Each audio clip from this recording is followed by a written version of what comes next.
Chapter 1280. 2 days later, Prince Qishui, who had finally recovered, and the third princess came to the front courtyard. Today was the day of the hunt, and they wanted to take advantage of the hunting opportunity to see how skilled Crown Prince Shenyuan was. Early in the morning, the people accompanying them were already waiting outside the residence, while they waited inside for Shenyuan Mo's. It wasn't until about an hour later that the black figure finally arrived. The servant was still following behind him, causing the two of them to squint their eyes. "Sorry to have kept you waiting." As Shenyuan Mo spoke, he glanced at the two of them and said in a low voice, "This round trip should take 3 days. Are Prince Qishui and Princess ready?" Prince Qishui replied, his gaze falling on Shenyuan Mo's, "We are also people who often go out to train, so it's easy for us to travel.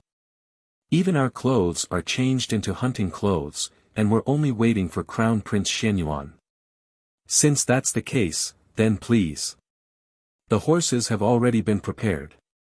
Hearing this, the two of them walked out of the residence and jumped onto the horses that had been prepared. Shenyuan Mo's walked out from behind, and Ing Yi led a black horse over. He did not immediately jump onto the horse, but glanced at Fengjiu beside him. "I'll ride this one." Fengjiu smiled and pointed at the white horse that Yang Yong had led over. "Stay by my side and don't stray too far," he said in a low voice, then jumped onto the horse and sat on its back, looking at her standing below. "Okay," Fengjiu replied. After taking the horse that Yang Yong had led over, she also did a beautiful flip, straddling the horse and following beside him. Prince Qishui saw this and his gaze fell on the young man in the servant's clothes again. After sizing him up, he looked away. Behind them, Ing Yi and Hui Lang accompanied them, as well as a group of guards from the mansion. There were only 20 to 30 people on their side, while Prince Qishui's side also had 20 to 30 people. In total, there were 50 to 60 people forming a large group and heading towards the 9th mountain. Yang Yong, who had stayed behind to guard the residence, watched them leave before turning around to return to the residence. They also arrived at the imperial city. They spurred their horses and galloped all the way. In less than half a day, they arrived at the 9th mountain. The 9-layer mountain was divided into 9 layers. It was said to be the royal hunting forest, but because it covered a vast area, even the royal family members couldn't explore all of it every time they came here to hunt. Inside, besides some ferocious beasts, there were also ferocious beasts and spirit beasts. When they arrived at the outskirts of the 9th mountain, Shenyuan Mo's looked at Prince Qishui and said in a deep voice, "With the strength of the two of you, this place is not a dangerous place. Each of us will bring 10 people in. Everyone else, stay outside." "Sure." As Prince Qishui spoke, he arranged for 10 people to follow the two of them into the forest, while the others stood guard in the surroundings. On the other side, Shenyuan Mo's group did the same. Apart from Hui Lang, Ing Yi, and Fengjiu, there were 7 other guards following them. "Try not to run to the 3rd mountain. We'll meet up outside the forest when it's dark," Shenyuan Mo's reminded. "Don't worry, we've heard a little about the 9th mountain and know what kind of place it is." Prince Qishui snorted. He clamped his legs together and waved his horsewhip. With a low shout, he got off his horse and galloped out. The people behind him quickly followed. Chapter 1281. Hearing this, Hui Lang and Ing Yi couldn't help but glance at Fengjiu. Fengjiu pretended not to hear anything and looked around. He was chewing on a dog's tail grass that he picked from somewhere, looking indifferent. Shenyuan Mo's glanced at Princess Ing Shui and didn't say anything. Instead, he said to Fengjiu behind him, "Follow him." Then, he urged his horse into the forest. Seeing this, Princess Ing Shui glanced at the undisciplined young man. Then, she urged her horse to follow Shenyuan Mo's. Fengjiu glanced at the 2 people in front of him and snorted heavily, "Humph." Ing Yi signaled to Hui Lang and urged his horse to follow his master, leaving Hui Lang to follow Fengjiu. Seeing that they had left, Hui Lang went forward and flattered, "Ghost doctor, don't blame her. Princess Ing Shui didn't know you were a woman.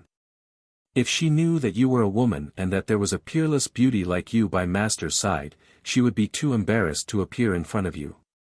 Feng Jiu glanced at him and said, "Why don't you follow your master? Why are you following me?" "He, Ing Yi is with master, so I'll just follow the ghost doctor. Besides, following the ghost lord is so much better than following master. Besides, I haven't thanked you for giving me that medicinal liquid. That medicinal liquid of yours is really miraculous. After drinking a bottle, my voice isn't hoarse anymore." He looked at her fawningly. He knew that he couldn't offend her. Besides, following her would sometimes bring him benefits. He was happy to follow her. "Okay, let's go. Let's go and see how that woman is pestering your master." She squeezed the horse's belly with her legs and chased after them. Hui Lang grinned and said, "Don't worry. My master doesn't like her anyway." When Feng Jiu heard this, the corners of his mouth curled up slightly. Only then did he smile. Not long after, Morong Xianyuan pulled his bow and aimed at a sika deer that only revealed half of its body behind a tree. He pulled the bowstring, loosened his grip, and released the arrow. Xiao! The arrow flew out. The sharp blade sliced through the air, accurately piercing the neck of the sika deer. With a hiss, the sika deer fell to the ground with a bang. Feng Jiu's eyes lit up. Just as she was about to clap and cheer, she heard a woman's voice in front of her. "Good. Your Highness has good archery skills." Princess Ing Shui's eyes were filled with adoration as she looked at the man in the black robe. Even though he had mercilessly rejected her, so what if he rejected such an outstanding man? She still couldn't stop her heart from throbbing for him. She still couldn't stop her love for him. Feng Jiu pursed his lips. This woman was staring at her man. Even though she was rejected, she still kept going forward. Her skin was really thick. A guard dismounted from his horse and quickly walked forward. He carried the sika deer out and put it into his chinkuan bag. Xianyuan Mose, on the other hand, turned around after putting away his arrow. His gaze swept past the people behind him and landed on a certain woman sitting at the very back with her lips curled up. A hint of a smile involuntarily flashed across his deep, dark eyes. He pulled the horse back and walked past the crowd. Under Princess Ing Shui's aggrieved gaze, he arrived in front of Feng Jiu. "What animal do you want? I'll hunt it for you." Chapter 1282. Crown Prince Xianyuan, he's just a servant. Princess Ing Shui could not help but say. Hearing this, Xianyuan Mose's eyes turned cold and his face darkened. He glanced at her and said in a cold voice, "Princess Ing Shui, you seem to have forgotten that you're just a guest." I thought she bit her lips. She was a little angry and resentful, but she could not do anything to him. She could only stare at Feng Jiu with a warning look. "Princess Ing Shui, why are you looking at me? Don't you want to go hunting? Do you not know how to hunt without our crown prince?" Feng Jiu asked casually. He raised his chin slightly and looked at her provocatively. She dared to target her man. It was already good that she did not kill her immediately. "I want to eat roasted wild boar meat. Let's hunt a wild boar. We'll roast it tonight." She looked at Xianyuan Mose, who was sitting on a horse beside her, and said with a smile. She had completely forgotten that she was still a servant. "Okay." Xianyuan Mose replied. He reined in the reins and turned towards the forest. Seeing this, Feng Jiu and the others also followed. Princess Ing Shui had no choice but to suppress the resentment in her heart and follow them. She did not believe that Crown Prince Xianyuan would not be captivated by her beauty. Men always paid attention to their appearance. There was no man who was not lustful. She did not believe that she could not capture him. As they went deeper into the forest, they saw more and more beasts. Some of them even attacked them before they could even shoot the arrows in their hands. After a few hours, regardless of whether it was Prince Qishui or Xianyuan Mo's, they had hunted a lot of prey. After riding for a few hours in the forest, Fengjiu was tired. Seeing that they were going forward in high spirits, she slowed down and wanted to find a place to sit down and rest.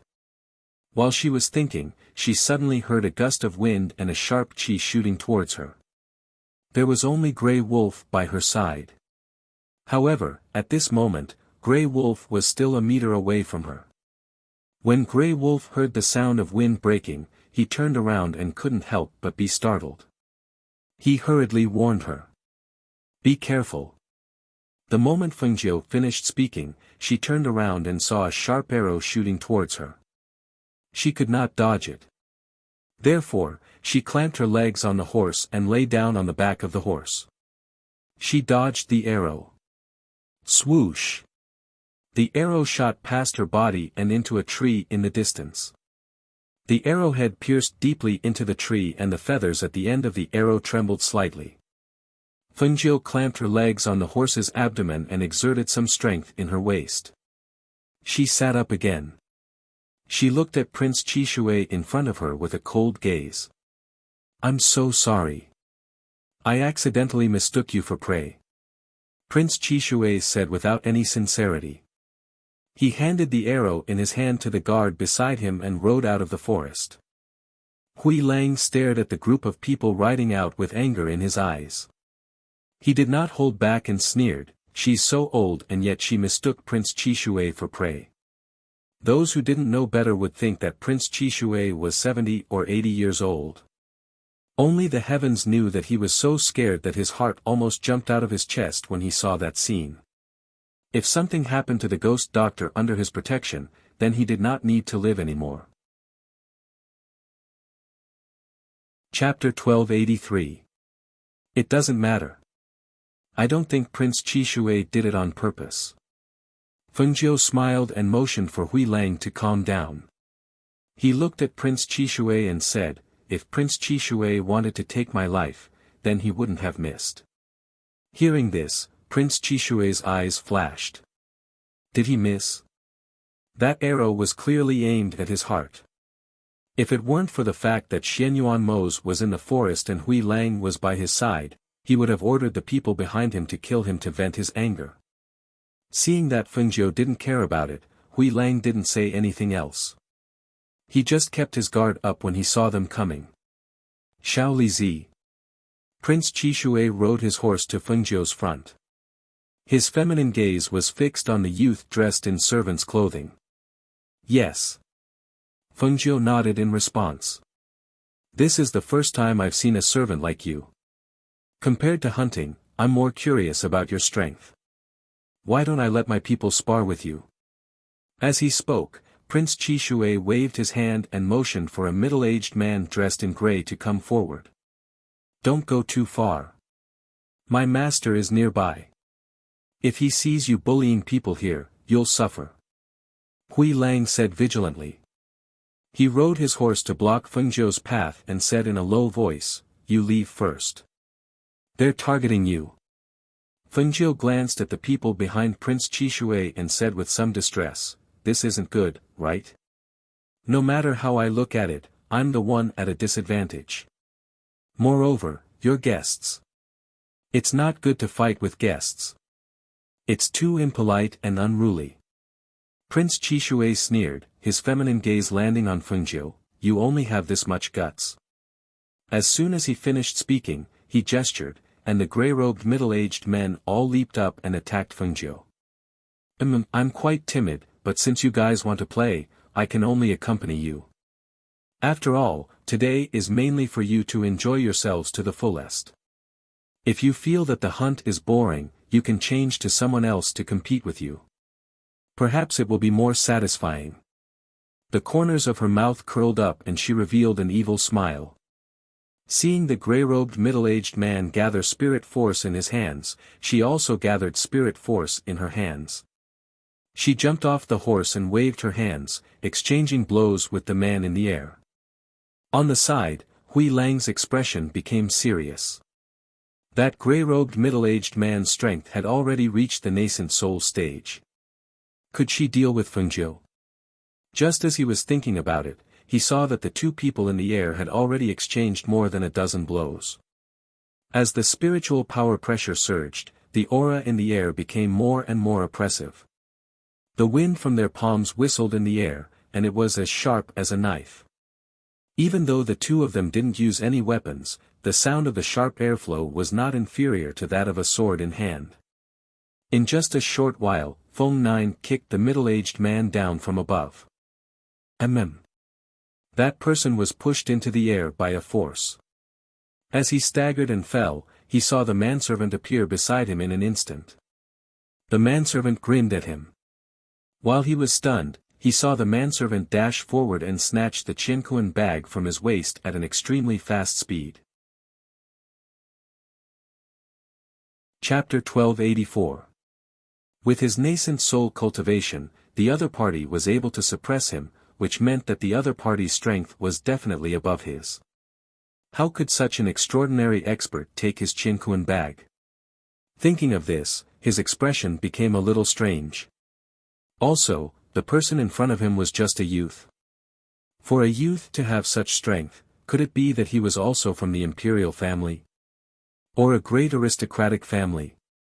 These were the only two possibilities that could provide him with heavenly treasures for cultivation and help him advance. Fengjiu floated down from mid-air and sat back on the horse's back. She tossed the Qianquan bag in her hand and smiled. Do you think I fought you for nothing? Who would care about you if I didn't pay for my labor? The other party had underestimated her. Otherwise, he wouldn't have been defeated by her so quickly. The two of them had restrained themselves during their fight and didn't cause too much of a commotion.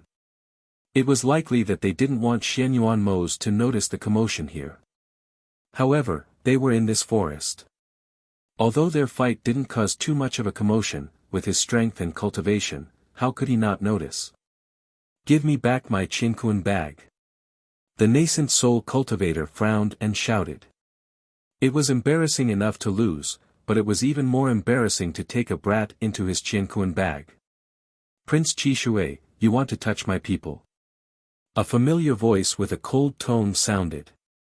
Fengjiu turned around and saw a black-robed man riding a black horse with a piercingly cold aura. At this moment, his expression was slightly gloomy, adding a bit of fierceness and dignity to his cold face. Brother Crown Prince.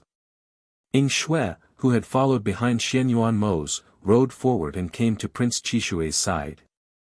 Looking at the situation on both sides, she couldn't help but be slightly surprised. Did Brother Crown Prince send someone to attack that manservant?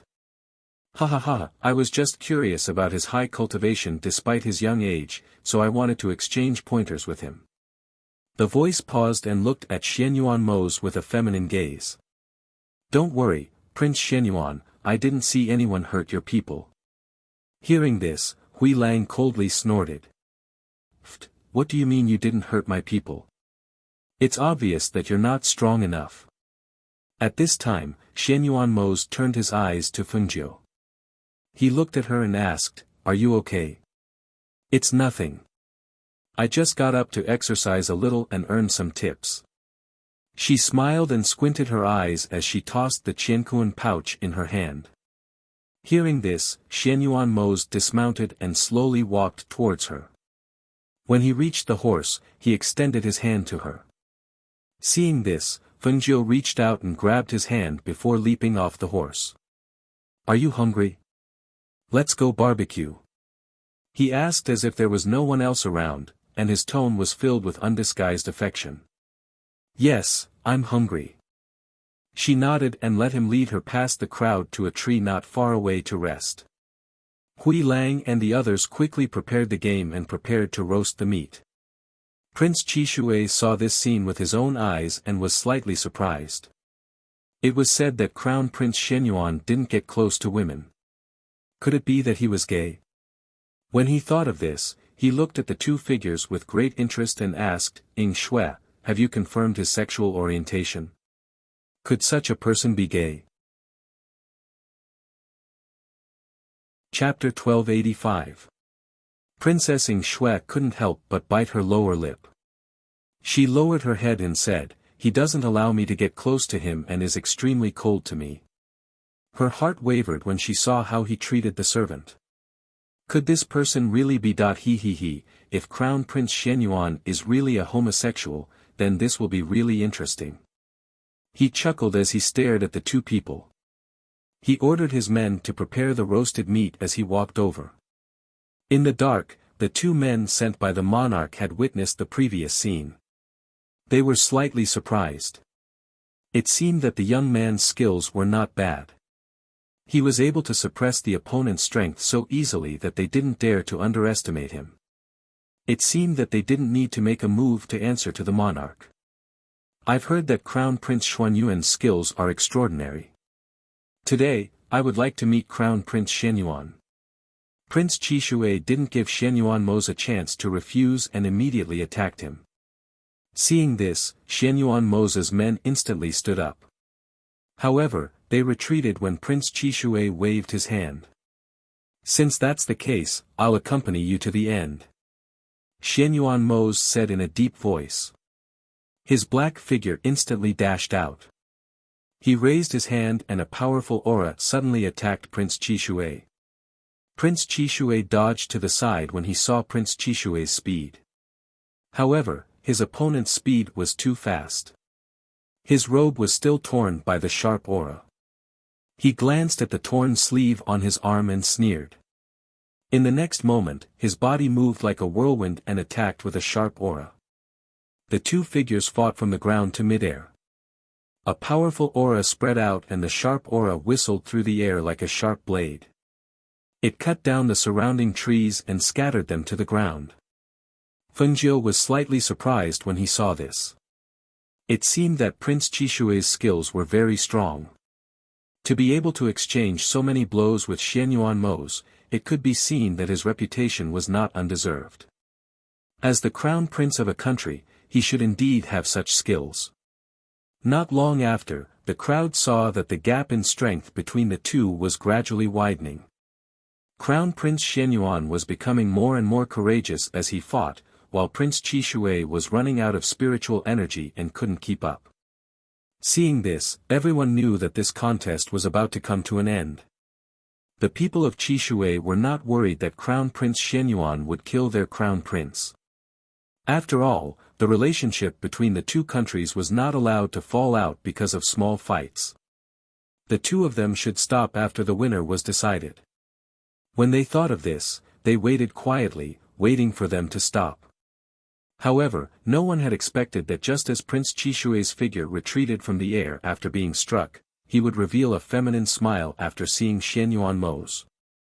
He suddenly turned around and attacked Fengjiu, who was not far behind him. He did not make a move to hurt anyone. He just wanted to confirm something. Fengjiu was watching the two of them fight. He never thought that Prince Qishui would suddenly attack him in front of so many people. As a result, he was caught off guard and was unable to avoid the hand that was aimed at her chest. He could only move his body slightly to the side to avoid it. She saw his hand grab her shoulder. Because he was fast and had no killing intent, she was unable to react in time and was forced to take 2 steps back. The sound of clothes being torn could be heard. Impudent. Chapter 1286. His voice was like thunder, deafening, but it couldn't stop him from tearing off Fengjiu's sleeve. He tore it all the way down from her shoulder, revealing her snow-white and slender arm. It also revealed the dazzling red chastity mark on her arm. Almost at that moment, everyone was stunned, shocked, and stunned. No one had expected that this young servant was actually a woman. Chastity sand was something that only pure women would have. If it was a young man, how could there be such a thing on the arm? For a moment, everyone had different expressions. Aside from Grey Wolf and Ing Yi, who knew about Fengjiu's identity as the ghost doctor, the others only knew that this servant was a woman, and that she had an extraordinary relationship with their master. They even thought that since this woman was able to stay by their master's side, and their master doted on her so much, she should have long been one of their master's people. They never thought that she was actually a pure and innocent woman. Thinking of their master's self-control, they could not help but worry. Was their master really fine in that aspect? Otherwise, how could he keep a woman by his side and let her remain a pure woman? Furthermore, their master had such a noble status, it was normal for him to want a woman. However, he let his daughter remain a pure woman. This, they could not be blamed for thinking too much. Compared to the people on Xianyuan Mo's side, the people on Qishui province's side were shocked and astonished. Especially Princess Ing Shui, who stared at the servant's exposed arm with anger and jealousy. Servant? What servant? It was clearly a woman, and a woman who was well protected by Crown Prince Xianyuan. She stared at the woman's face with jealousy, as if she wanted to see a flower on her face. This woman was in disguise. Without a doubt, this face was definitely not hers. Since it was a woman, and a woman that Crown Prince Xianyuan liked, it was impossible for her to be a woman with such an ordinary appearance. Damn it! What homosexual fetish! He was clearly hiding a woman by his side. The Qishui Crown Prince's eyes flashed when he saw the exposed snow-white arm. A strange look flashed across his eyes. The way men looked at women was different from how women looked at other women. In his eyes, the woman's exposed snow-white skin could be described as ice and jade skin. Especially the red chastity sand on her snow-white arm, which made people feel a sense of excitement when looking at it. For a man to cherish the woman by his side so much and allow her to keep her pure and innocent, this man must love and cherish this woman very much. She really couldn't tell that Crown Prince Xianyuan was a man who knew how to take care of women. Heh, what a surprise! What surprised him the most was this woman. Other than being surprised when he tore off her sleeve, she didn't show any signs of awkwardness or discomfort even when her snow-white arm was exposed in front of everyone. Instead, there was a hint of indifference in her indifference, which was really interesting. It seemed that this woman was indeed not an ordinary person. That was to be expected. Otherwise, how could Crown Prince Xianyuan take a liking to her? Bang! Chapter 1287. Your Highness. Brother Crown Prince. The people from Qishui were jolted awake. They cried out in alarm as they ran towards Prince Qishui, who was lying on the ground with a deathly pale face. However, a black figure was faster than any of them. In the blink of an eye, he had arrived beside Prince Qishui, who was lying on the ground with blood dripping from the corner of his mouth. Did I not warn you? A deep voice filled with hostility struck the hearts of the people around him like thunder. The powerful pressure contained in that voice spread out in their hearts, causing the blood in their bodies to churn. Xianyuan Mo's gathered spiritual energy in his hands and lifted Prince Qishui up from the ground like a chokehold. Spiritual energy visible to the naked eye formed a large hand that tightly gripped Prince Qishui's neck and lifted him off the ground. At this moment, Prince Qishui had no strength to resist or struggle. That attack had injured his internal organs, making it difficult for him to even breathe. He could not muster any strength in his body, let alone anything else. At this moment, he could only feel a powerful pressure and the aura of death enveloping him. At the same time, he could not help but feel a trace of fear from the bottom of his heart. Xianyuan Mo, who was ranked as the head of the 8 great empire's crown princes, was actually this strong. He was so strong that it made his heart tremble in fear. At this moment, he did not doubt that he could kill Prince Qishui with a single thought. Crown Prince Xianyuan, you can't kill my brother Crown Prince. Crown Prince Xianyuan, you can't do this. Crown Prince Xianyuan, let go of His Highness. Crown Prince Xianyuan, you're trying to destroy the diplomatic relations between our two countries. The people from Qishui country wanted to get closer, but they realized that beside Xianyuan Mo, as well as where their crown prince was, there was a powerful and frightening pressure. That pressure made it impossible for them to take another step forward, let alone rescue the person from his hands. Therefore, they could only speak out to persuade him. The 2 secret guards sent by the monarch in the dark were also stunned when they saw this scene. It turned out that the manservant was a woman who followed beside the crown prince.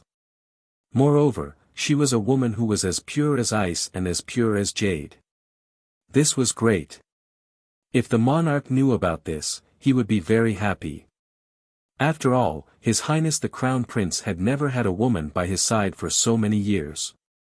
Now that he had such a woman and doted on her, the king would not have to worry about his sexual orientation. However, what should the enraged Crown Prince do?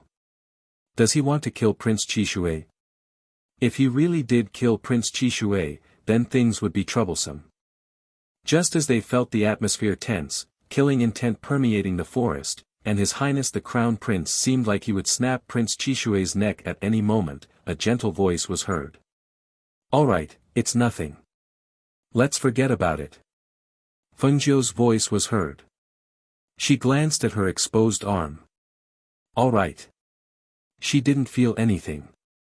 In the modern world of her previous life, she had worn 3 colors, not to mention this one. Hui Lang and Ing Yi secretly sighed in relief. The ghost doctor had spoken. Master probably wouldn't kill Prince Qishui. Chapter 1288. Bang! Ah! With a heavy thud and a muffled groan, a mouthful of blood spilled out of his mouth. Prince Qishui, who was already on the verge of death, directly fainted. "Your Highness!" Crimson Water's people cried out in alarm. They quickly ran forward and helped him up. Some of them quickly took out pills and fed him. They were all in a mess. Xianyuan Mose glanced coldly at the person who had fainted, then turned around and walked towards Fengjiu, who was standing nearby.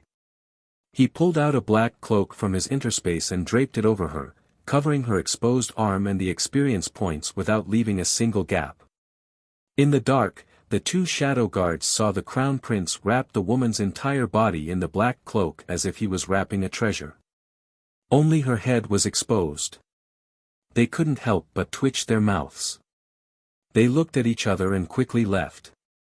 Hui Lang and Ing Yi saw that their master was afraid that the ghost doctor would lose a piece of flesh if someone looked at her too much. They couldn't help but lower their heads and hide the smile on their faces. When the accompanying guards saw this, they all lowered their heads and didn't dare to look at her too much. Fengjiu lowered her head and looked at the tightly wrapped woman.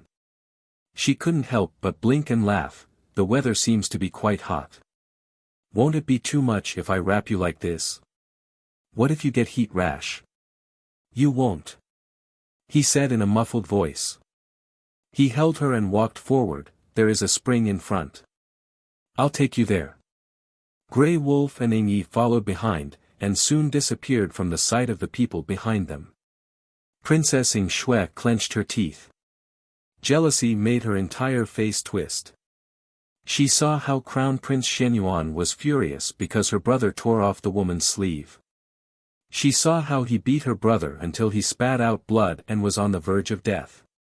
No one could persuade him otherwise. However, he stopped because the woman told him to let it go.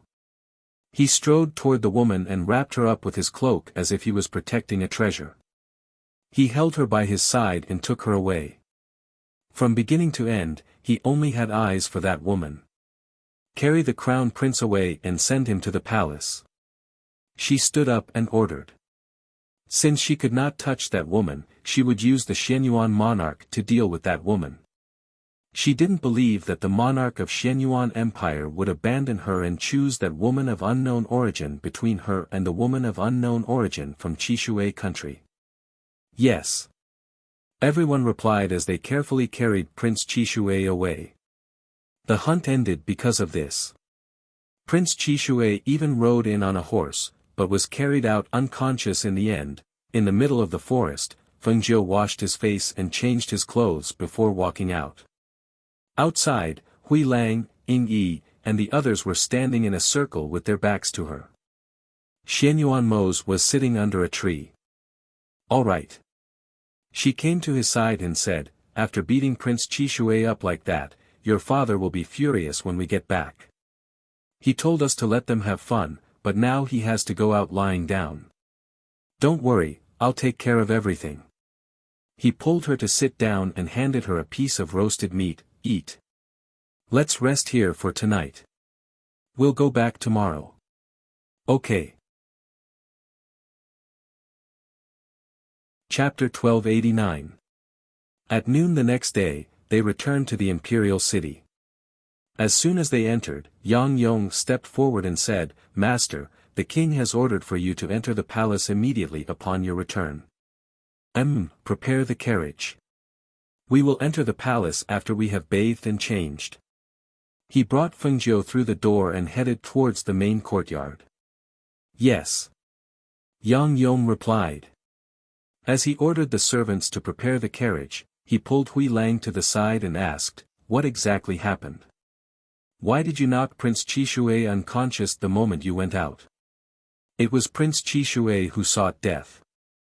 You don't know, he actually went to tear. As he spoke, he looked left and right and lowered his voice. He went to tear the ghost doctor's clothes, and then tore her sleeves. Her entire arm was exposed to Master. Then, Master got angry and sent a palm over. He flew out just like that. In the end, the ghost doctor said to let it go. Otherwise, Master would have killed Prince Chishui." Hearing these words, Yang Yong was slightly surprised, but also understood. So it was like this, no wonder. He thought, even if Master didn't like them, he wouldn't have knocked them unconscious. "That's right, what happened to Prince Chishui? He didn't die, right?" Hui Lang asked.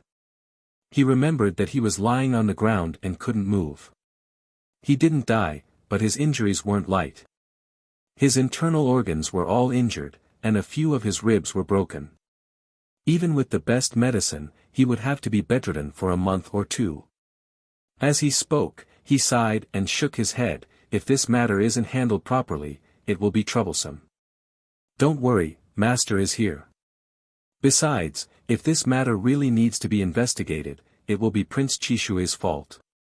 Hui Lang said, "I'll go in to see Master and the others." As he spoke, he rushed inside. In the main courtyard, Xianyuan Mose had bathed and changed into a new set of robes. He sat at the stone table in the courtyard and waited for Fengjiu.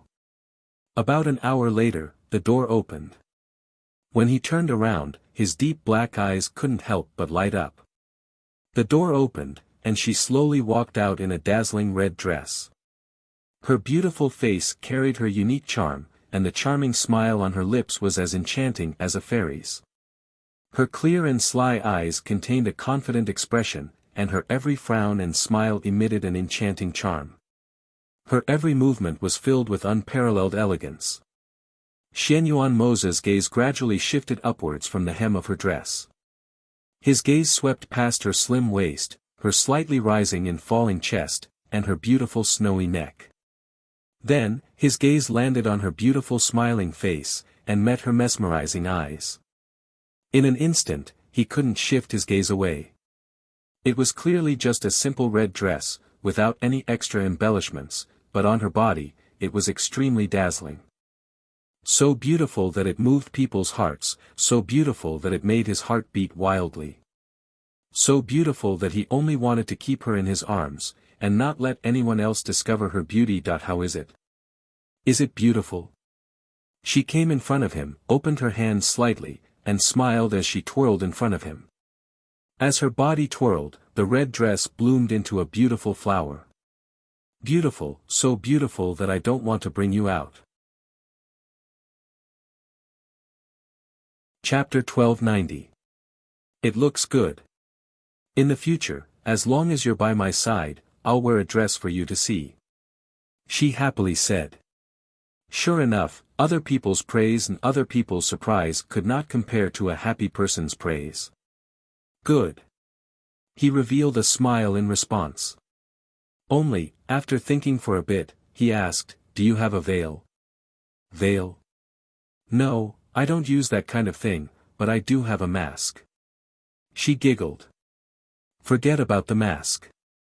The mask matches your men's clothing. Wearing a woman's mask won't match. He held her hand and said, let's go into the palace.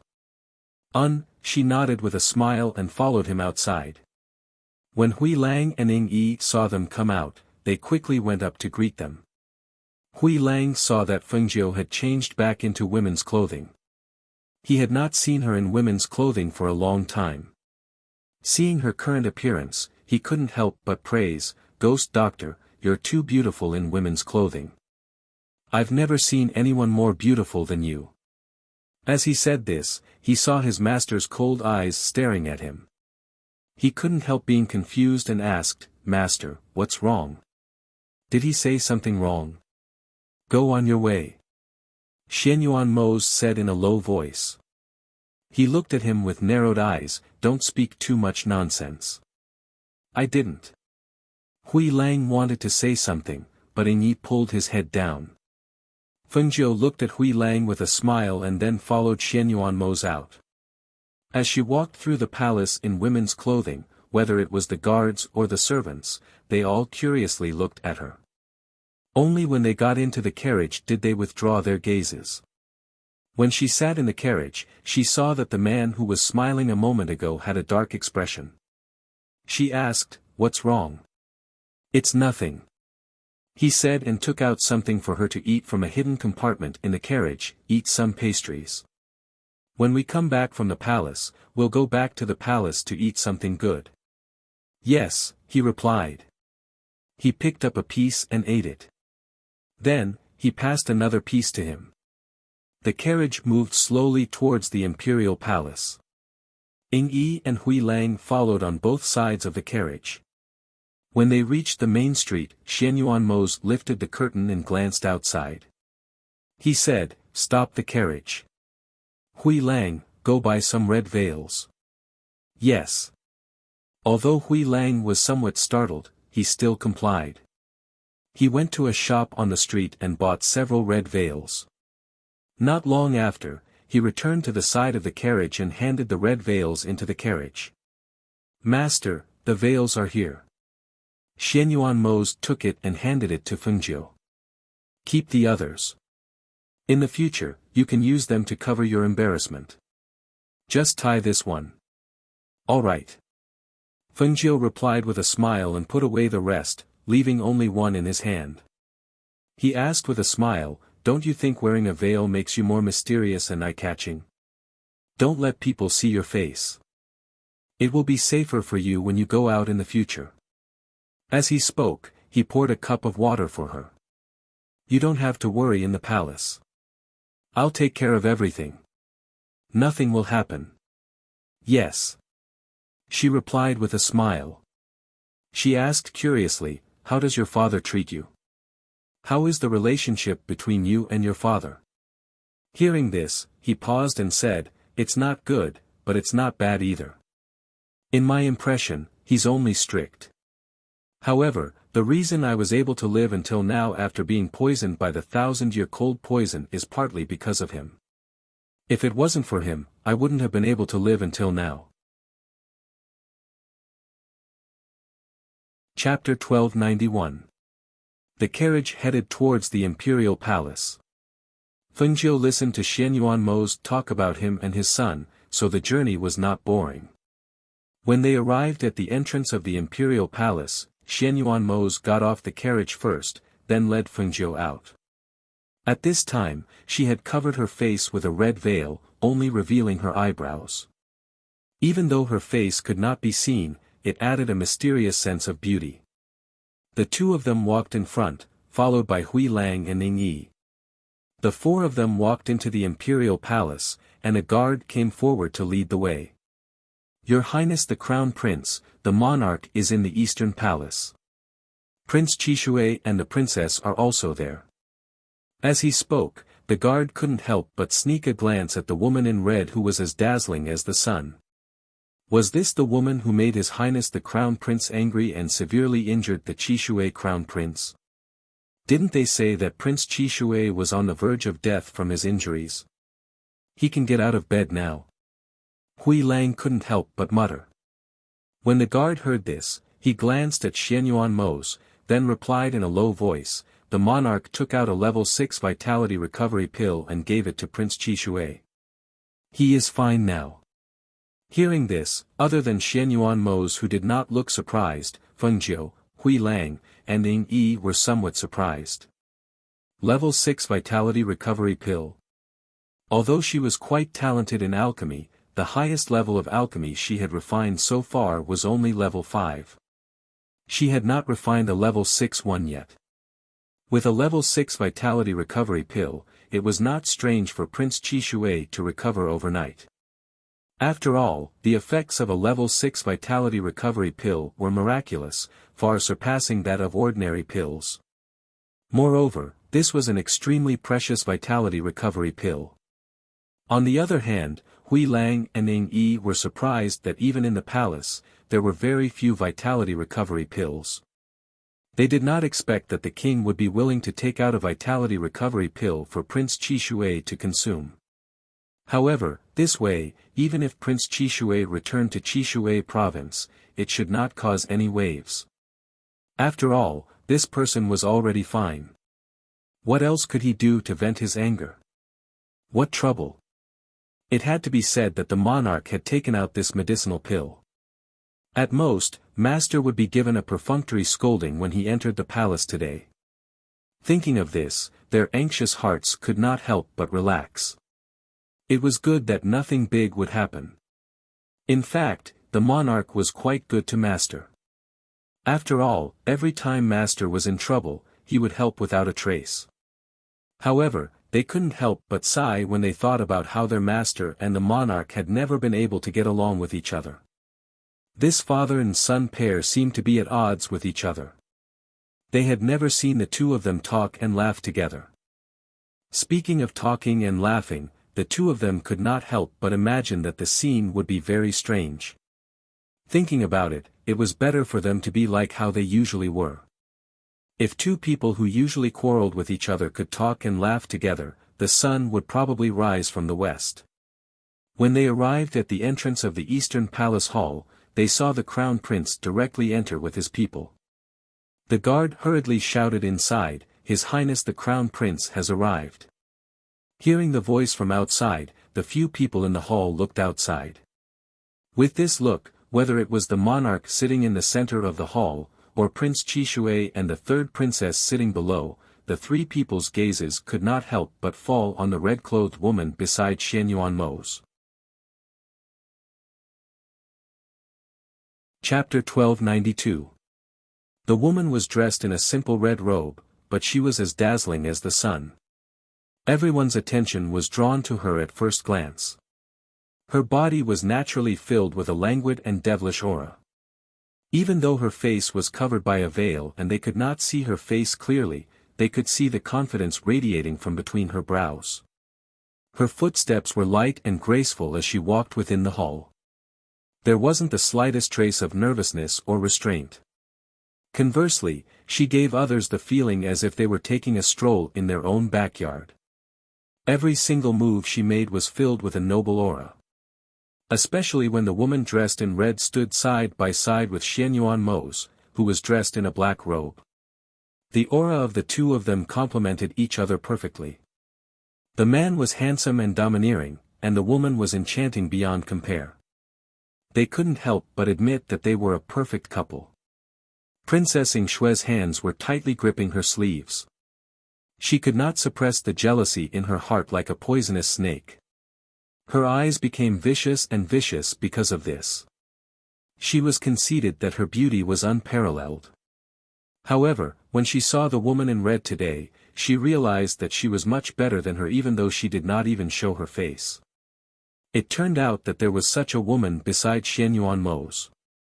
It was no wonder that he did not like her. However, she, Yingshue, would not let this matter rest. She did not believe that she would lose to a woman of unknown origin.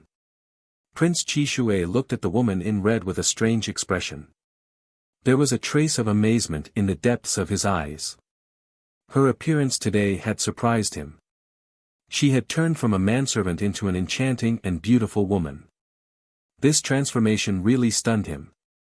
What kind of appearance would the woman that Xianyuan Mose had taken a fancy to be? He thought that Xianyuan Mose would not be so superficial as to only take a fancy to this woman's appearance. Then, there must be something more attractive about this woman. The monarch withdrew his sharp gaze from Fengjiu and looked at Xianyuan Mose. He slammed his hand on the armrest and a loud bang was heard. His angry roar echoed in the hall. Humph! Didn't I ask you to bring Prince Qishui and Princess Yingxue out to hunt? Didn't I ask you to let them have a good time?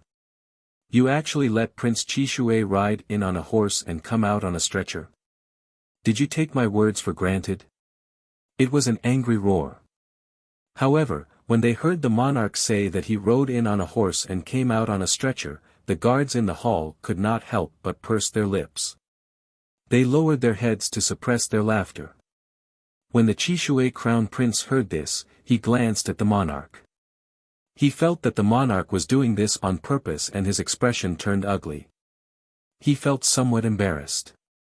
The dignified Prince Qishui had gone out to hunt but was carried out on a stretcher in the end. If news of this spread back to the country, he would lose face. However, when the monarch reprimanded Xianyuan Mose, he could not say anything because everything he said was the truth. He had indeed ridden in on a horse and was carried out on a stretcher in the end. When Fengjiu heard this, the corners of his lips curled up slightly under his veil. He felt that at this time, only the monarch would be able to say something like this. If it was anyone else, it would not be good. Imperial Father, this son does not think that I have done anything wrong. Chapter 1293. Prince Qishui squinted his feminine eyes and looked at him without saying a word. Princess Yingxue stood up and glared at Xianyuan Mose. Crown Prince Xianyuan, what do you mean by that? Are you saying that injuring my brother Crown Prince is the way you treat your guests? Xianyuan Mose glanced at her and said in a mocking tone, isn't he asking for it? He wanted me to spar with him, but he attacked my people after he was defeated. He's lucky that I didn't kill him on the spot. Princess Yingxue choked and couldn't refute him. She glared at Fengjiu and said, it's all because of this demoness. She turned to look at the person on the main seat and said, Monarch, I hope you can give us an explanation today. Don't worry, I will definitely give you an explanation. The monarch on the main seat looked at the two of them and said, how about this? Prince Qishui hasn't fully recovered yet. It's not suitable for him to sit here for too long. Go back and rest. Princess Yingxue was startled and said, but that woman. Hee, third princess, don't you believe me? The monarch smiled, but his smile didn't reach his eyes. If that's the case, we'll go back and rest. Prince Qishui stood up and bowed to the monarch as he said, although the monarch healed my injuries with a level 6 vitality recovery pill, the Qishui province won't let this matter go if you don't give us an explanation. The monarch frowned and stared at him. His voice echoed in the hall like thunder, are you threatening me? If this king's men didn't see wrong, the reason why Qishui crown prince was beaten to the brink of death and needed this king to take out a 6th grade medicinal pill to save you seems to be because you touched someone you shouldn't have touched and provoked something you shouldn't have provoked. Why? Do you think that I, the crown prince of the Xianyuan Empire, can be touched by anyone and everyone? Does Qishui province have such a hobby? Humph. This emperor is giving you some leeway, and you still aren't satisfied. You dare to threaten me? Then go back and ask your imperial father to come and talk to this emperor. I'd like to know how he'll face our Xianyuan Empire if he knows about this. The Qishui crown prince and the third princess were both embarrassed and angry when they heard the king's merciless voice ringing through the hall. Didn't he say that he would give them an explanation? He actually turned hostile just like that. Get out of here. He glanced at the two of them, his sharp eyes filled with anger. His temper wasn't very good to begin with, so when he heard that he was being threatened, he naturally wouldn't be nice to them. Furthermore, although the two of them were the crown prince and princess of Qishui province, they were still just juniors to him. They actually dared to speak to him with such evidence, which was already a great disrespect. When Prince Qishui and Princess Qishui saw that he was angry, they knew that they had gone overboard with their words. Thus, the two of them looked at each other and quickly left. When they were about to leave the hall, Prince Qishui paused as he passed by Fengjiu. His eyes flashed with a strange light as he glanced at her before leaving. Chapter 1294. What crime is there in punishing an impudent person? Xianyuan Mose asked, his voice low and cold. Fengjiu first bowed to the monarch. Although I am quite embarrassed to have beaten the crown prince of a country to such a state, it is not right for me to not retaliate when this person dares to come to my door. Therefore, I do not feel that there is anything wrong with it. Hearing the words of the two below, the monarch narrowed his eyes and stared at Fengjiu, but said to Xianyuan Mose, "You can leave." This time, Xianyuan Mose did not move. He stood there and stared at the monarch. "If you are angry, come at me. It has nothing to do with her. Didn't you hear that I asked you to leave? Leave." He angrily swept his gaze and stared sharply at Xianyuan Mose. Seeing this, Fengjiu tugged at his sleeve. "Go outside and wait for me. Don't worry, it will be fine." Xianyuan Mose furrowed his brows slightly and glanced at Fengjiu beside him. Then, he looked at his father, who was sitting in the main seat, and said in a deep voice, "I'll look for you if she hurts even a hair." With that, he turned and walked out. The monarch's gaze was heavy and sharp as a knife. He glanced at Xianyuan Mose's back as he left, then looked at the woman in red standing in the middle of the hall. "What is your name? Take off your veil." She obeyed and took off her veil, revealing her original appearance. She looked at the person on the main seat. "My name is Fengjiu. Your appearance is not bad. No wonder he is so infatuated with you that he did not hesitate to beat up Prince Qishui." The monarch stared at her and said. Hearing this, Fengjiu smiled. "He is not a superficial person. He has never been interested in my appearance, but me." Thinking back, she had pestered him with the appearance of a little beggar. Outside, Xianyuan Mose stood with his hands behind his back. He looked at the clouds floating in the sky. His gaze was distant and deep. No one knew what he was thinking. Although he had walked out, he was still worried. His divine sense had been paying attention to the main hall, but he found that there was a soundproof enchantment inside. His eyes moved slightly, and he looked back. He saw the two of them talking about something. He didn't hear anything, but he didn't see any signs of fighting either. He didn't go in again, but stood outside and waited for about an hour. A guard walked out and came to Xianyuan Mose and reported respectfully, "Your Highness, the monarch asked you to go back first. That lady has to stay in the palace." Hearing this, his face darkened and his voice turned cold. "What?" The guard's heart trembled. He lowered his head and said, "The monarch asked that lady to stay in the palace for a few days and asked you to go back first." Xianyuan Mose walked in, but was stopped by a man in gray. "Your Highness, please go back. Get lost," he shouted coldly. With a flick of his sleeve, a force surged out and attacked the two people. Fengjiu, who was talking to the monarch in the middle of the main hall, looked back and saw that there was a fight outside. He said to the monarch, "Even if you want me to stay, I should go out and tell him personally. Otherwise, he will only hurt those people when he makes a scene." "Humph. You've grown up. You dare to fight in the palace." The monarch snorted coldly and shouted at Fengjiu in an unfriendly tone, "Then why are you still standing there? Go quickly." Fengjiu sighed in his heart. He turned and walked out.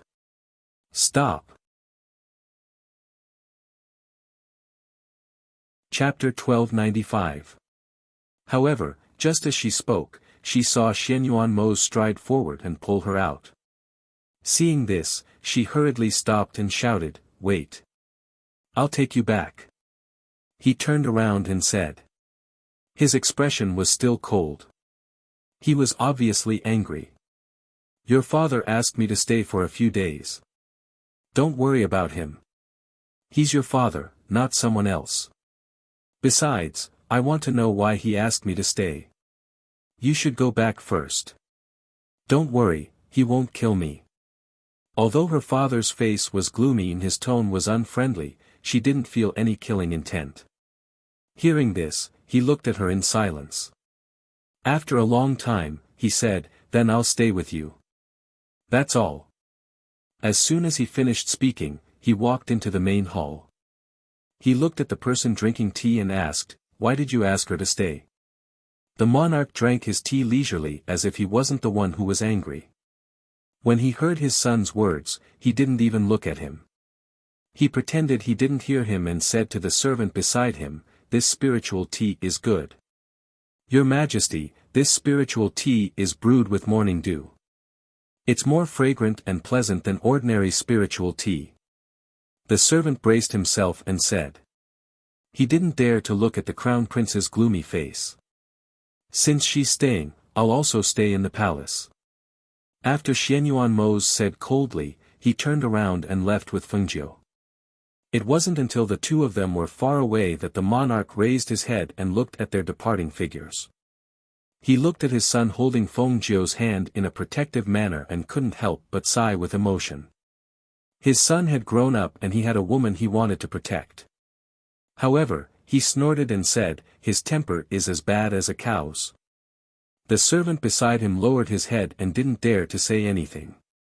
On the other side, Prince Qishui and Princess Yingxue were sitting in the pavilion in the garden. Both of them didn't look good. After a long silence, Princess Yingxue asked reluctantly, "Brother Crown Prince, are we just going to let it go?" Prince Qishui glanced at her and said, "Do you think we have the ability to go against the Xianyuan Empire?" He stood up and walked out of the pavilion with his hands behind his back. Although we're one of the 8 great empires, there are strong and weak empires. If the Xianyuan Empire isn't strong, how could they be so arrogant? Even if Imperial Father was here, he would have to yield to them. In this world, the strong are respected. It's not like you don't understand. But I'm not willing to just take this lying down. She said hatefully, especially that woman. If I don't kill her, I won't be able to vent the anger in my heart. Ever since she came here, she had been humiliated time and time again, all because of that woman. What does that woman look like? Just as he was thinking about that stunning red-clothed woman, he suddenly felt a burning pain in his hand. He couldn't help but take a deep breath. He stretched his hand out from behind his back. When he saw that his entire hand had quickly become red and swollen, he couldn't help but be stunned. Princess Yingxue was startled when she heard his gasp. She walked up and asked, "Brother Crown Prince, what's wrong? Are you not feeling well?"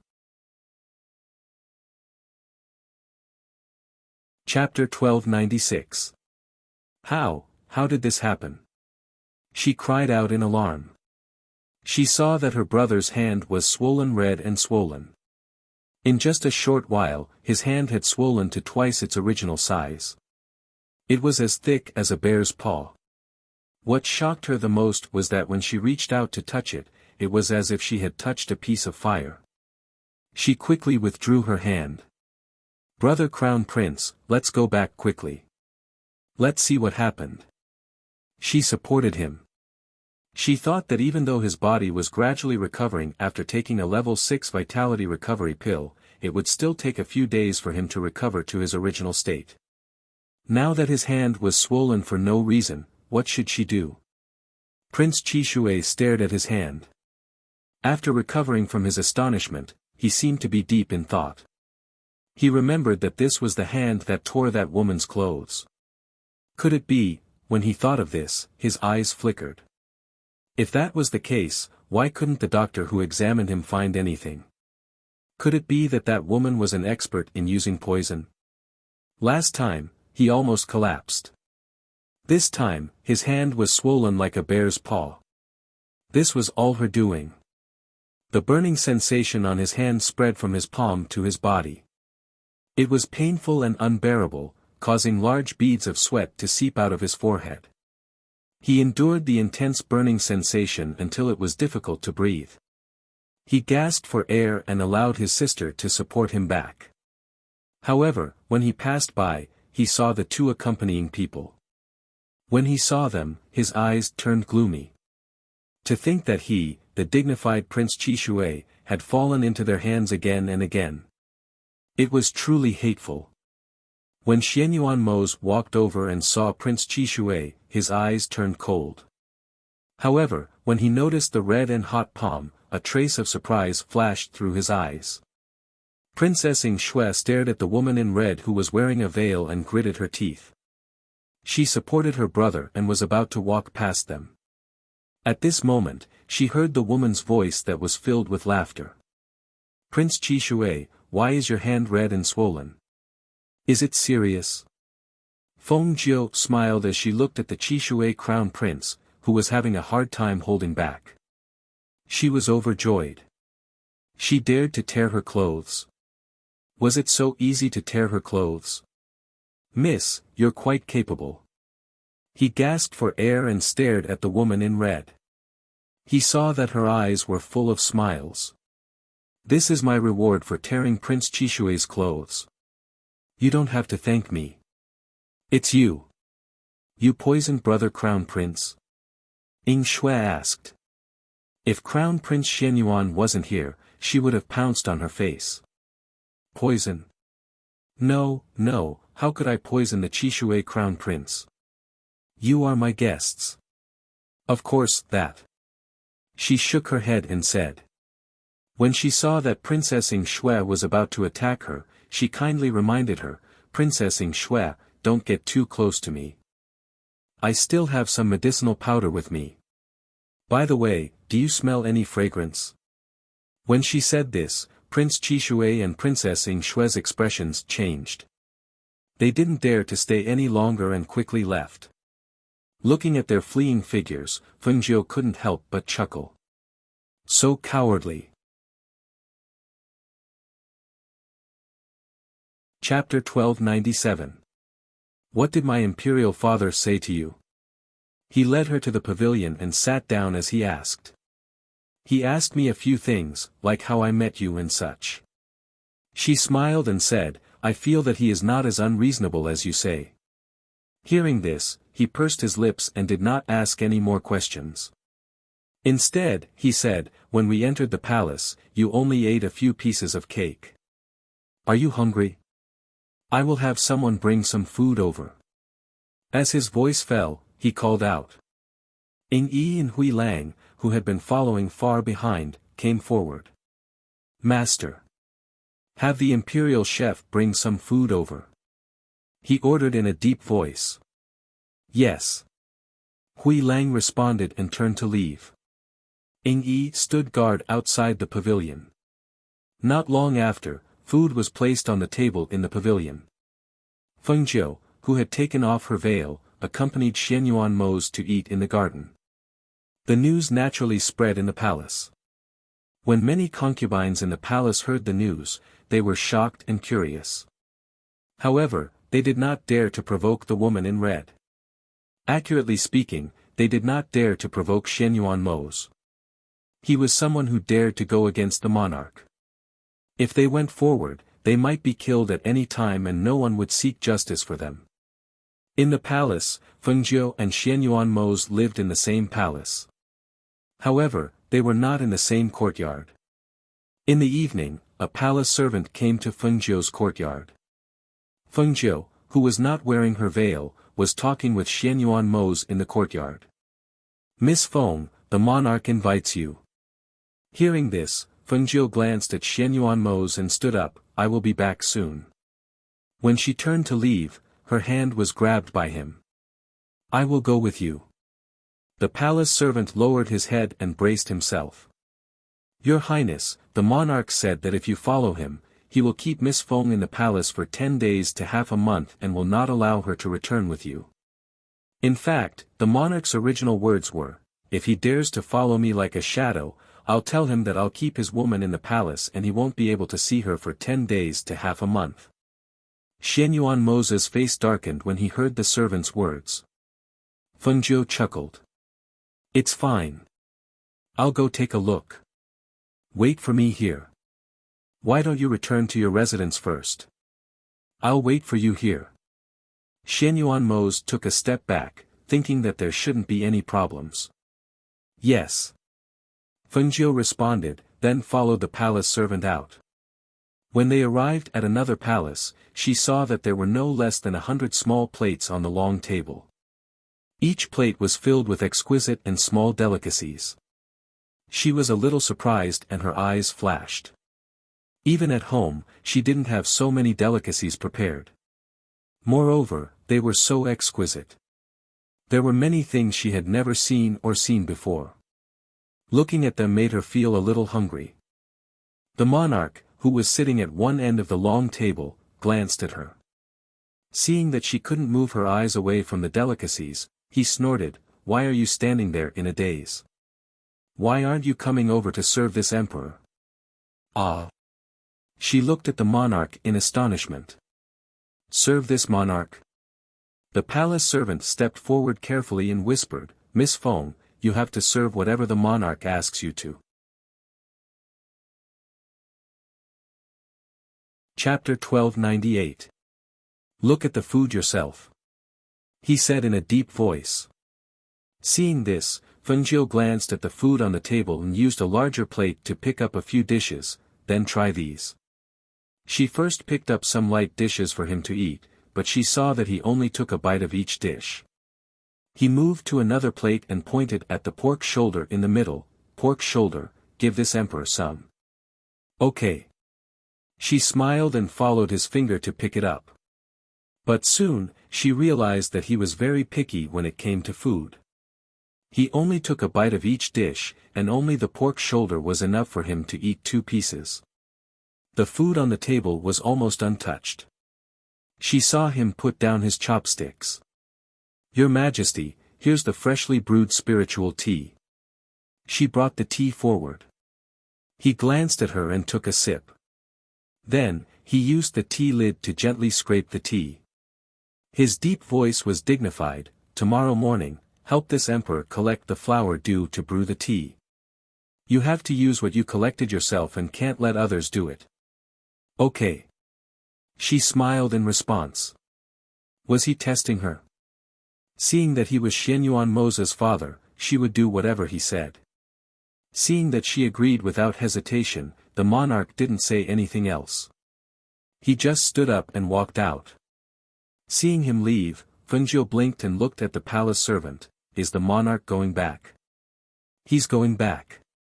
The palace servant replied with a smile. As soon as he finished speaking, he saw the beautiful woman who had been standing just now casually sit down at the long table. She picked up the food with her chopsticks and started eating. The corner of his mouth twitched and he was a little stunned. She actually dared to sit down and eat the monarch's imperial food? This courage was a little too big. What's on this plate? She picked up a lotus-shaped pastry and asked. Other than some that she picked up and put on the plate for the monarch, the rest of the food was almost untouched. Thus, she sat down and ate. Since it was nothing, it would be a waste if she didn't eat it. This is a lotus cake. It's made from fresh lotus flowers. It's fragrant and has the effect of calming the heart and lowering the heat. The palace servant quickly went forward to answer. Oh. Then what about this? She ate the lotus cake and picked up another one. This is. Fengjiu sat there and ate as the palace servants chatted with her. They watched her eat a lot of food with a great appetite, as if she had come here to eat. Her carefree and casual manner made the guards in the palace secretly glance at her. When the monarch found out about what happened after he left, he was slightly surprised. Then, he smiled and said, "That little girl is really open-minded. Let her be." He didn't know what kind of family had raised such a woman. It was said that Prince Chishue's hand was swollen, but the doctors couldn't find the cause. This made him have a whole new level of respect for her. Even Chishue's accompanying doctor couldn't find the reason. It seemed that this woman was really skilled. Xianyuan Mose, who was waiting in the courtyard, couldn't help but smile when he heard that Fengjiu was having a meal there. He felt relieved and went back to his room to rest. It wasn't until the sky darkened that he heard Hui Lang talking to her in the courtyard. He walked out of the room and saw the smiling person. He walked up and asked, "Are you full?" Chapter 1299. What do you want to eat? I'll get someone to make it for you when we get back. He held her hand and tucked her hair behind her ear with one hand.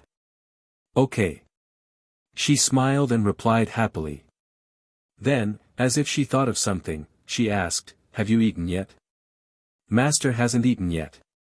He's been waiting for you to come back." Hui Lang interrupted. Hearing this, she looked at Xianyuan Mose and asked, "What do you want to eat? I'll get the kitchen to make some food and send it over." "No need. It's fine even if I don't eat. Also, I don't have anything in particular that I want to eat." "How can that be? If you don't eat until tomorrow, it won't be good for your body. How about this? Come with me to the kitchen. Let's go." She pulled him out.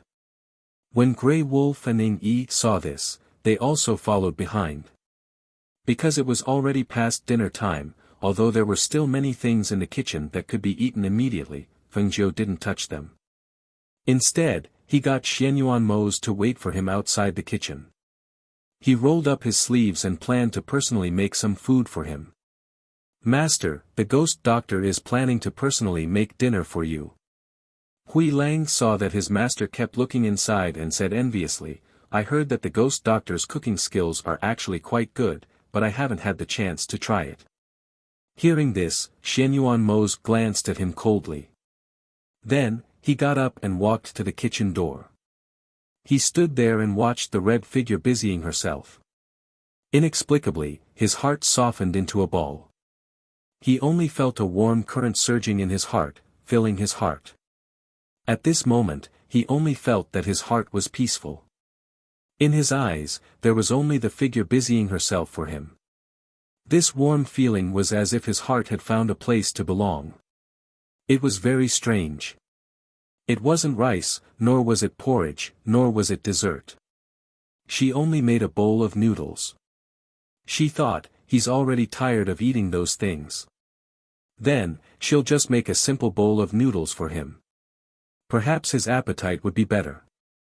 From kneading the noodles to boiling the noodles in the water, and then to putting the noodles into a bowl and arranging the side dishes, it took a full hour. When a bowl of steaming hot noodles was brought to the table outside from her hands, she said with a smile, "Okay, have a taste." "How does it taste?" "All right." He nodded and sat down at the table. He looked at the simple and ordinary bowl of noodles in front of him, but after she made it, it became not simple. There are vegetables, eggs, meat, and green onions. I'm hungry just by looking at them. Hui Lang rubbed his stomach and looked at Fengjiu in a fawning manner. "Ghost doctor, you seem to have made quite a lot. Do we have a share in it? It hasn't been cooked yet." Hearing that, Fengjiu chuckled. Just as he was about to say yes, Xianyuan Mose spoke. "If you want to eat, go make it yourself.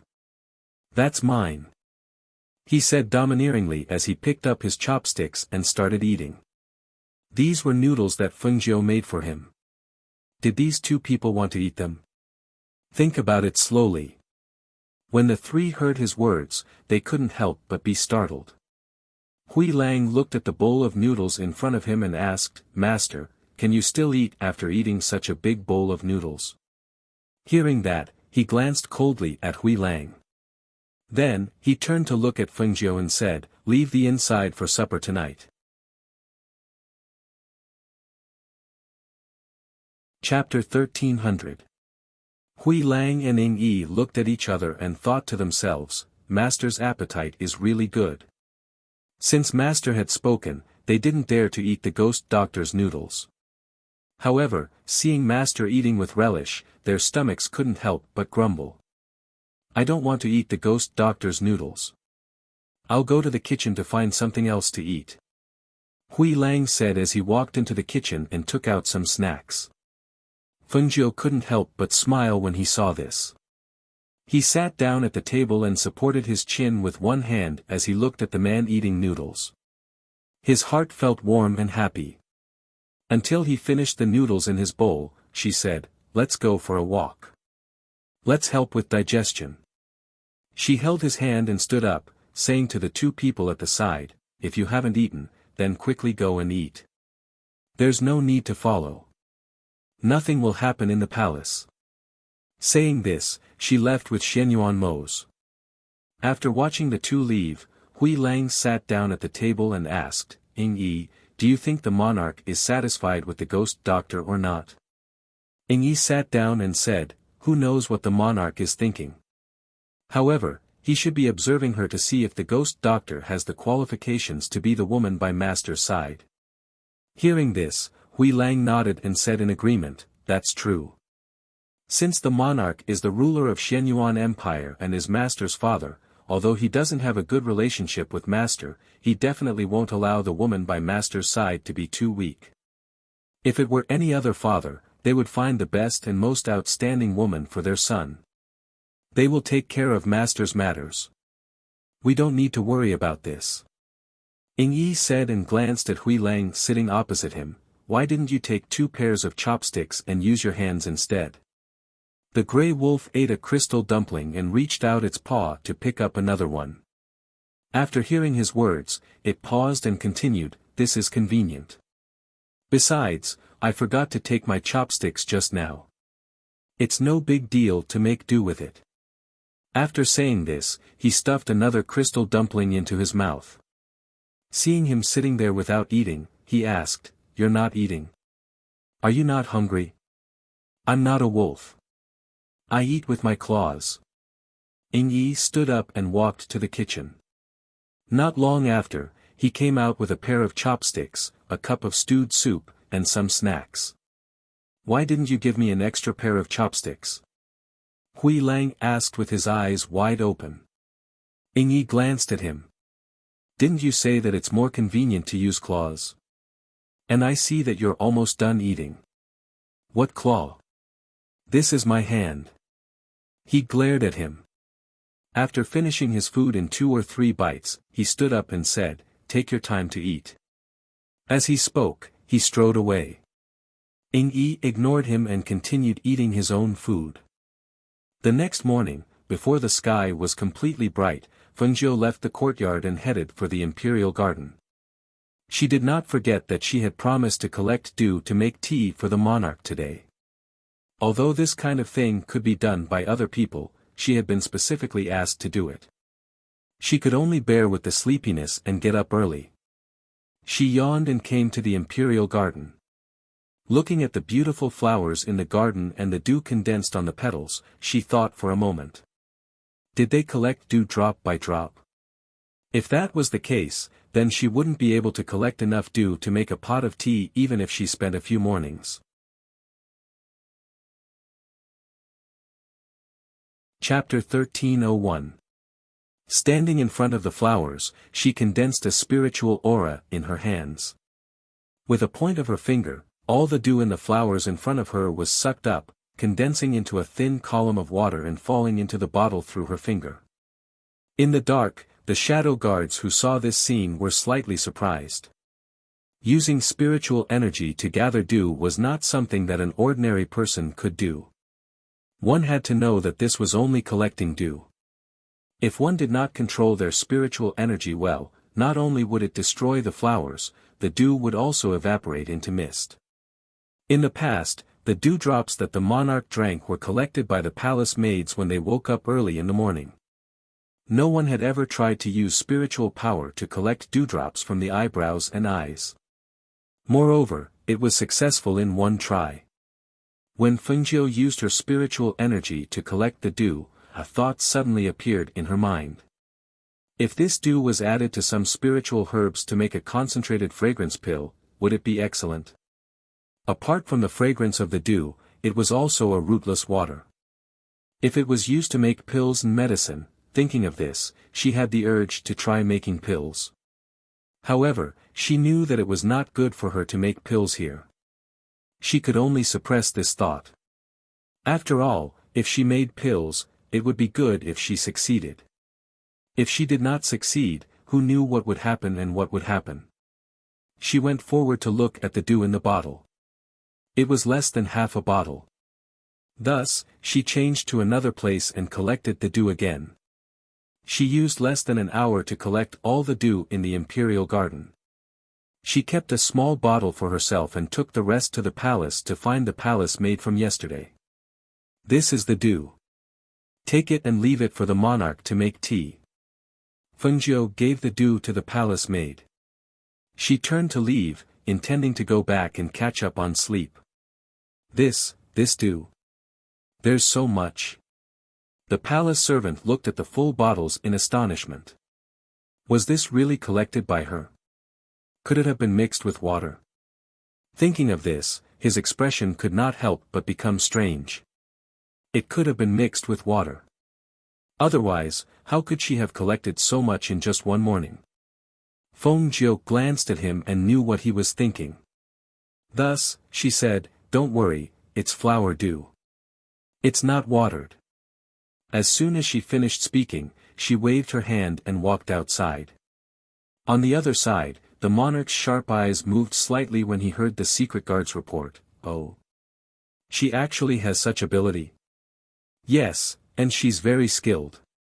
The secret guard replied in a low voice. In fact, he was ordered to keep an eye on that woman. From the forest last time, he could see that she was not ordinary. Moreover, her skills were better than the Qishui's third princess.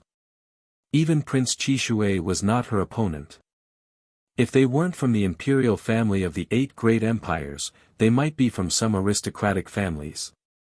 The monarch listened thoughtfully and did not speak for a long time. Feng Jiu, who had returned to the courtyard, yawned as she entered the door. Once she felt sleepy, she became even more sleepy. She even felt like she couldn't keep her eyes open.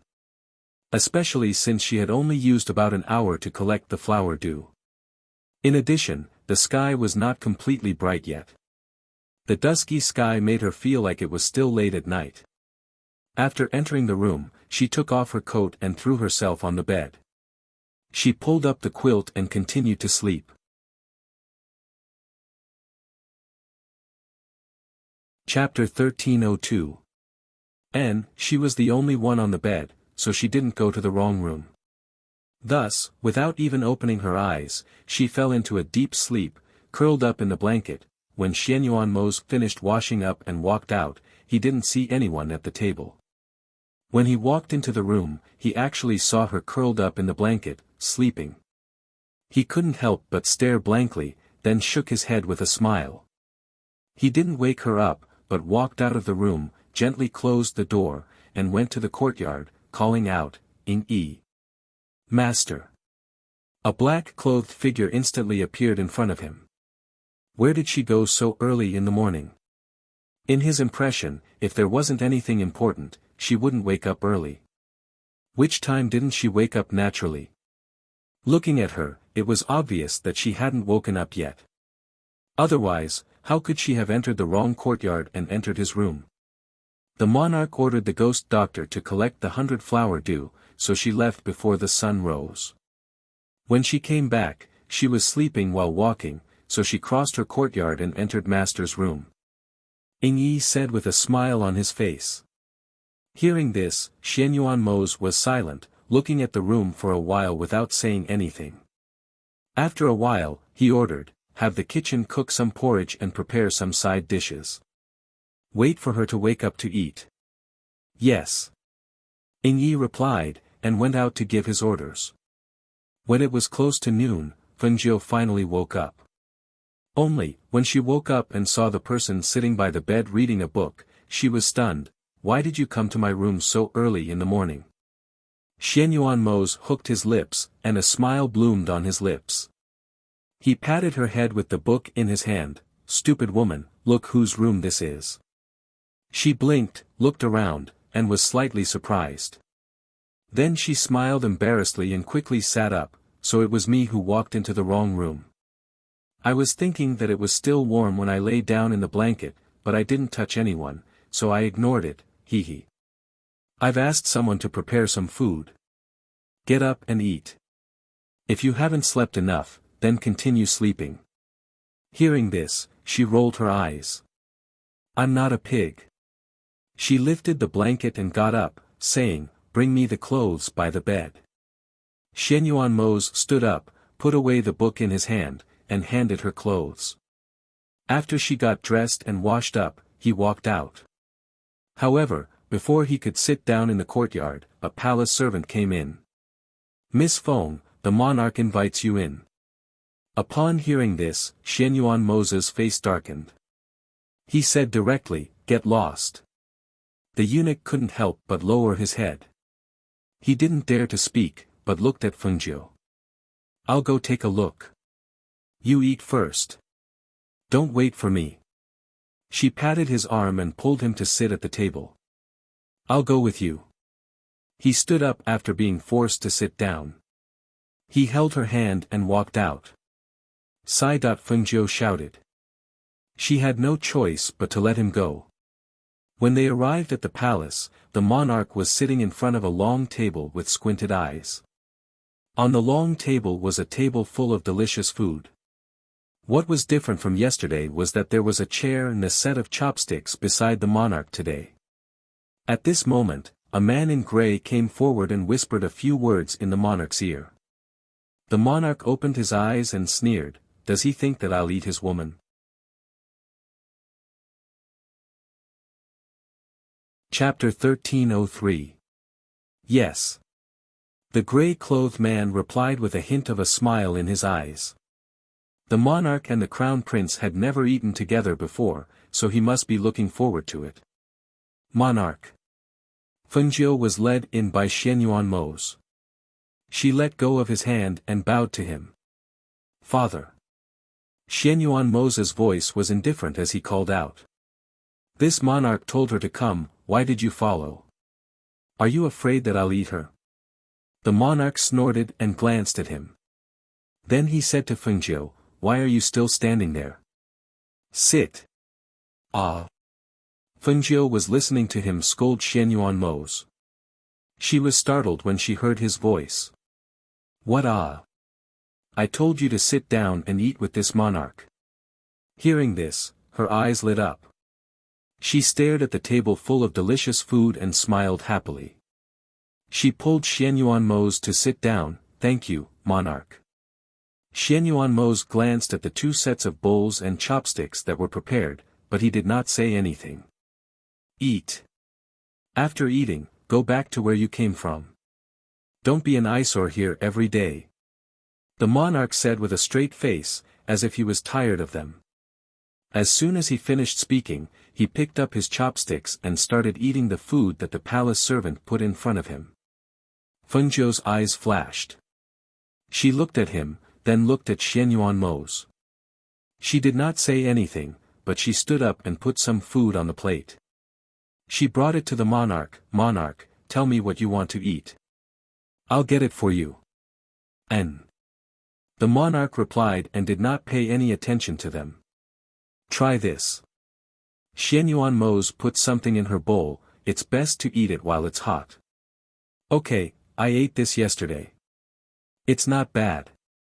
You should try it. She picked up something and put it in his bowl. At the main seat, although the monarch was eating, he was watching the two of them from the corner of his eye. He saw them helping each other with food from time to time. They did not speak much, but the trust and warmth between the two of them made the monarch's eyes burn. Narrowing his eyes slightly, he took a sip of the tea beside him to hide the strange expression on his face. However, at this moment, after Shen Yuan Mose scooped a bowl of soup for Fengjiu, she gestured to the monarch who was drinking tea. Seeing this, Shen Yuan Mose pursed his lips and his gaze darkened. He did not move for a long time. Seeing the woman beside him tugging at his sleeve and gesturing to him from time to time, he scooped another bowl and placed it in front of him. His voice was cold and hard as he said, don't drink tea while eating. Drink soup. The monarch was slightly taken aback. He lifted his eyes to look at the man and saw that he was already eating. If not for the piping hot soup in front of him, the monarch would have thought that he was hallucinating. Fengjiu smiled at the monarch. He did not say much and continued eating. After the monarch recovered from his shock, he put down the teacup in his hand and picked up the bowl of piping hot soup. He only felt numb in his heart and it was sour and astringent. It was as if something was stuck in his throat and he could not speak. During the meal, the atmosphere at the table was unusually quiet. Occasionally, only Fengjiu's laughter could be heard. Xianyuan Mo's brief replies and the monarch, who was sitting at the main seat, stole glances from time to time. This meal took a full 2 hours before they finished eating. It was only when the monarch stood up and left without a word that Fengjiu put down his chopsticks.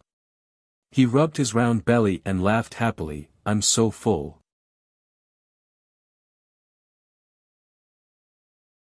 Chapter 1304.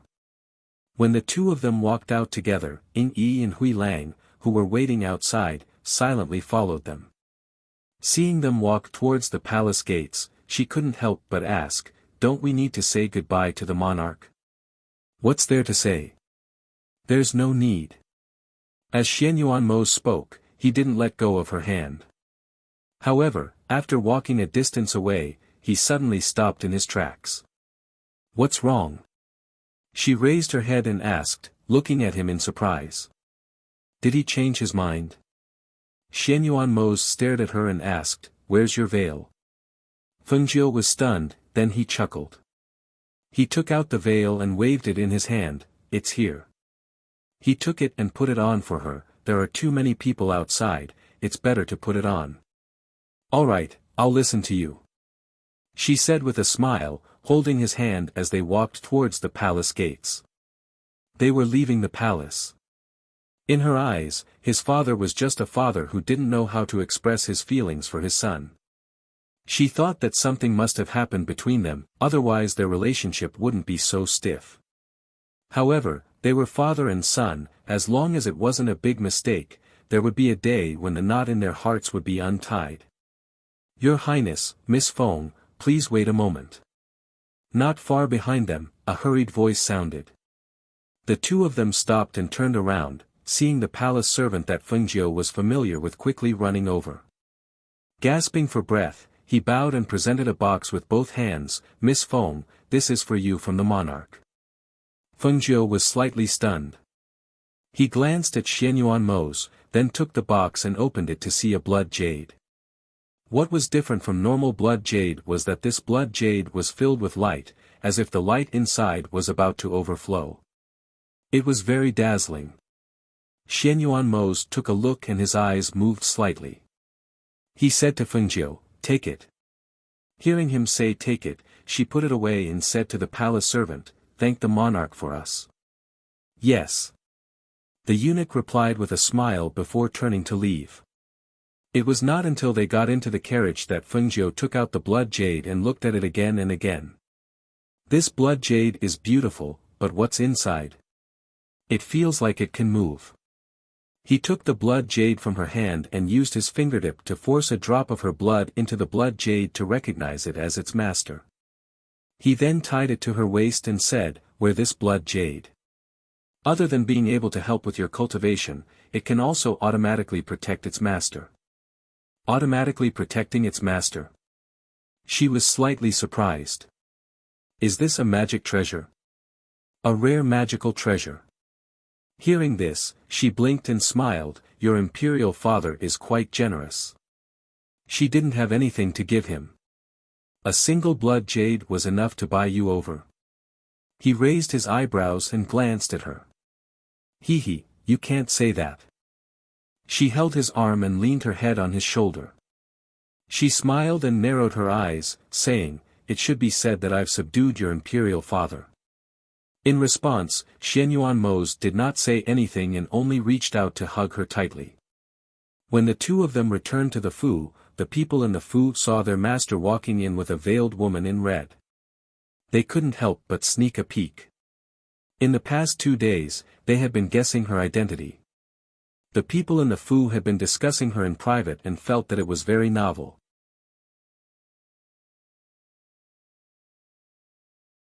Chapter 1305. In the following days, the two of them were practically glued to each other the entire day.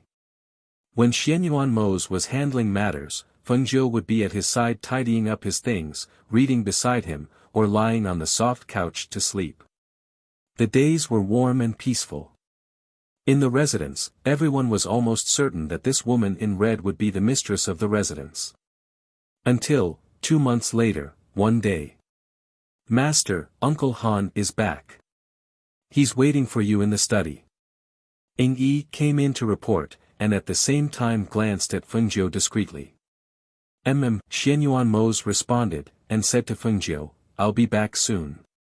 Feng Zhou was lying on the soft couch reading a book and eating grapes that Xianyuan Mose had peeled. When she heard Xianyuan Mose's words, she responded and continued flipping through the pages of the book. Ing Yi left with Xianyuan Mose, while Hui Lang stayed behind. Looking at Feng Zhou who was leisurely reading, he couldn't help but step forward. Master was practically brought up by Uncle Han. Oh. She raised her head and glanced at Hui Lang. "This Uncle Han is very special." Even Master calls him Uncle Han. She raised her eyebrows in surprise. "I've been in the residence for more than 2 months, why haven't I seen him yet?" Uncle Han is in charge of the Black Dungeon. That's the place where mistakes are punished and secret guards are trained. He usually doesn't leave the Black Dungeon unless there's something important. This time, he probably heard the news that the ghost doctor had come to the residence, so he came over.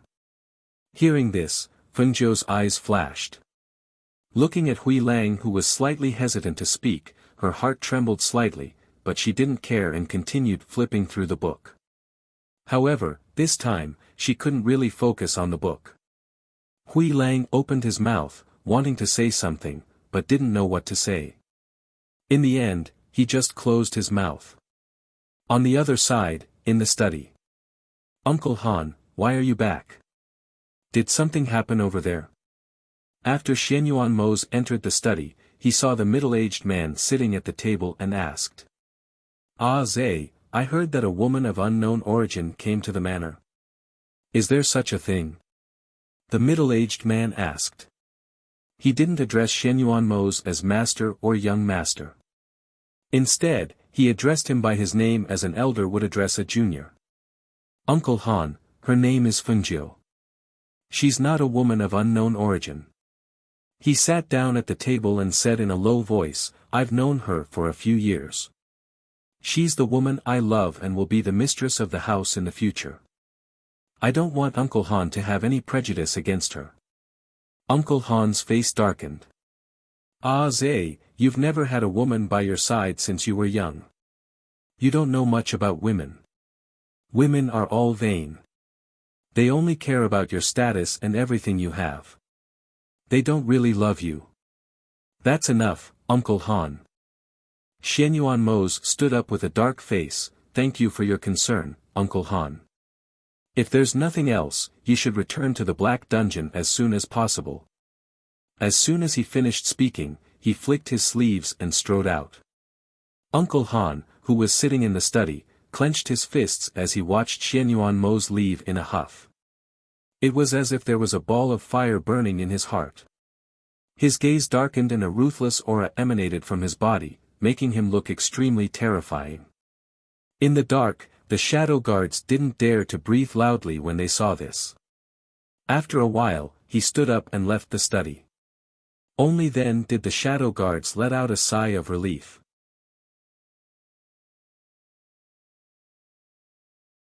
Chapter 1306. However, even though Master regarded Uncle Han as an elder, he would not listen to Uncle Han on this kind of matter. Moreover, in their opinion, Master and Feng Zhou were a perfect match. Master, who was usually cold and emotionless, would only show his gentle side in front of Feng Zhou. They had never seen this side of him before. They had been by Master's side for so long, but they rarely saw him like this. When they returned to the courtyard, Xianyuan Mose saw that the person in the courtyard seemed to be asleep with a book covering her face. He walked forward and sat down beside her.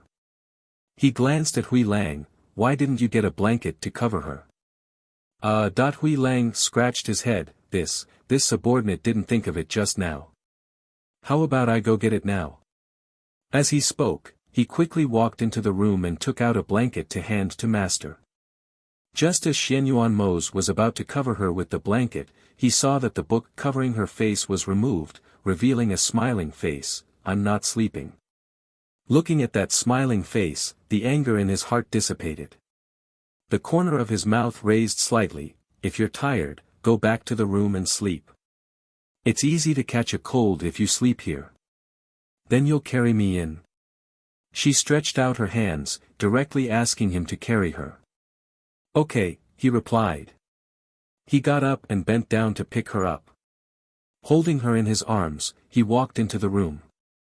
Seeing this, Grey Wolf let out a sigh of relief and grinned.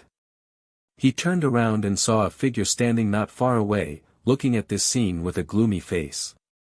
The smile on Grey Wolf's face froze, and he glanced at Ying Yi who was beside him.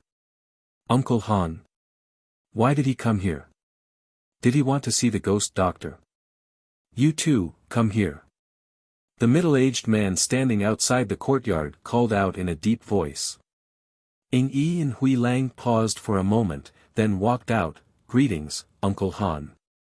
The two of them bowed and said. That woman has been living here all this time. Ying Yi pursed his lips and did not speak. Hui Lang smiled awkwardly. Uncle Han, her name is Fengjiu. She. Just a shameless woman. You don't have to tell me her name. He snorted coldly. When he thought of the scene he just saw, his gaze became even more malicious. Uncle Han, that's the woman Master likes. I think Uncle Han shouldn't be too presumptuous.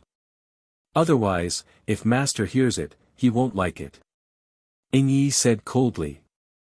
He felt that Uncle Han was meddling too much. How dare you? Suddenly, Ying Yi's blood started to boil. He let out a muffled groan and staggered. A mouthful of blood came out from the corner of his mouth. Uncle Han, what are you doing? Hui Lang was shocked and quickly supported Ying Yi while glaring at him. What are you doing? Is this how you do things when you follow Master? You let some random woman get close to him. Do you know your sins? He shouted in a deep voice. His voice was like thunder in the hearts of the two men. They didn't even have a chance to speak because the other party was too strong. Strong enough to suppress them. In the courtyard, Xianyuan Mose's face darkened when he heard the commotion outside. Fengjiu raised an eyebrow and glanced outside. She had just laid down on the bed. She hadn't even covered herself with the quilt and there was already a commotion outside. I'll go out and take a look. You sleep. He pulled up the quilt and covered her with it, then turned and walked out.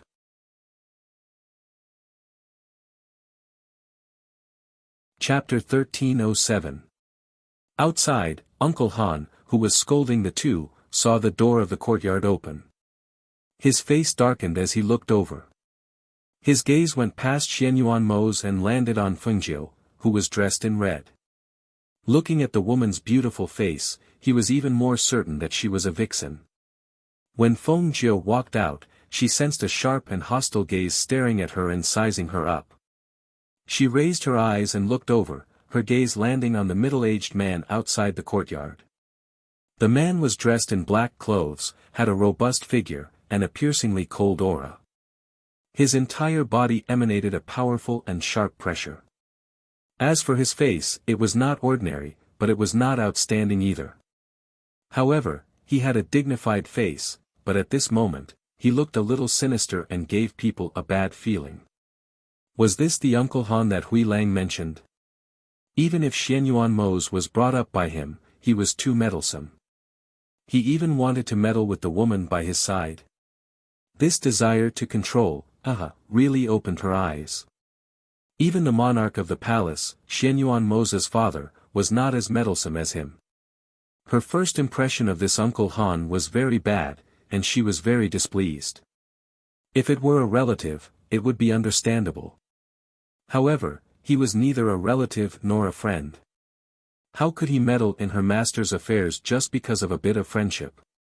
She did not know why Xianyuan Mose kept such a person and let him manage his black prison. However, it was obvious that this person did not know that he had crossed the line. What happened? Xianyuan Mose asked in a low voice. His gaze was fixed on Hui Lang and Ying Yi. Especially when he saw Ying Yi's pale face and blood at the corner of his mouth, his face darkened. Without waiting for Ying Yi and Hui Lang to speak, Uncle Han asked first, "Is this the Fengjiu you were talking about?" He stared at Fengjiu with a sharp and sinister gaze. She is really capable. Uncle Han. Xianyuan Mose looked at him and frowned.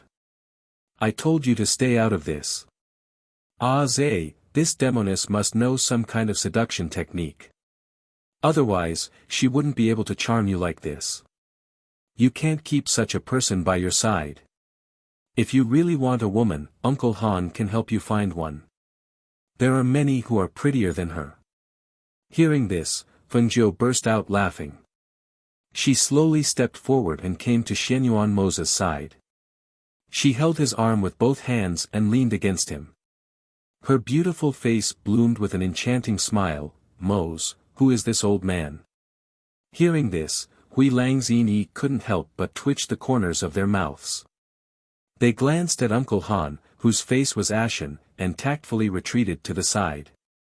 Old man, only the ghost doctor would dare to tease people like this. But then again, with the ghost doctor's personality, it would be strange if she still respectfully called out to Uncle Han after Uncle Han insulted her time and time again. His name is Han Rong. We all call him Uncle Han. Xianyuan Mose said simply. Oh. His surname is Han. I thought his surname was Xianyuan. She said carelessly. She glanced at the middle-aged man who was clenching his fists in anger. Since he's an outsider, then he's naturally not your relative. If he's not your relative, then he's a servant.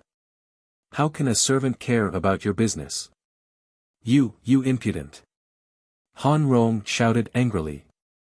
But who knew that you're the impudent one?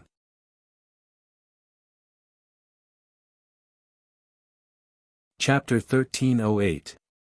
She let go of Xianyuan Mose's arm and stepped forward, fearlessly standing in front of Han Rong. Her eyes were as cold as frost, and with a frightening aura, she berated, "You're just a servant, who gave you the right to be so presumptuous in front of your master? You're just an outsider, what right do you have to speak here?" Han Rong was so angry that his face was ashen. His chest heaved up and down violently, and his entire body was filled with hostility. He looked like he couldn't wait to kill Fengjiu. There was no doubt that if Xianyuan Mose wasn't standing there, he would have attacked already. Fengjiu sneered, "I'm just an outsider. Ha, how can I be more than a servant like you? I watched Ah Zay grow up."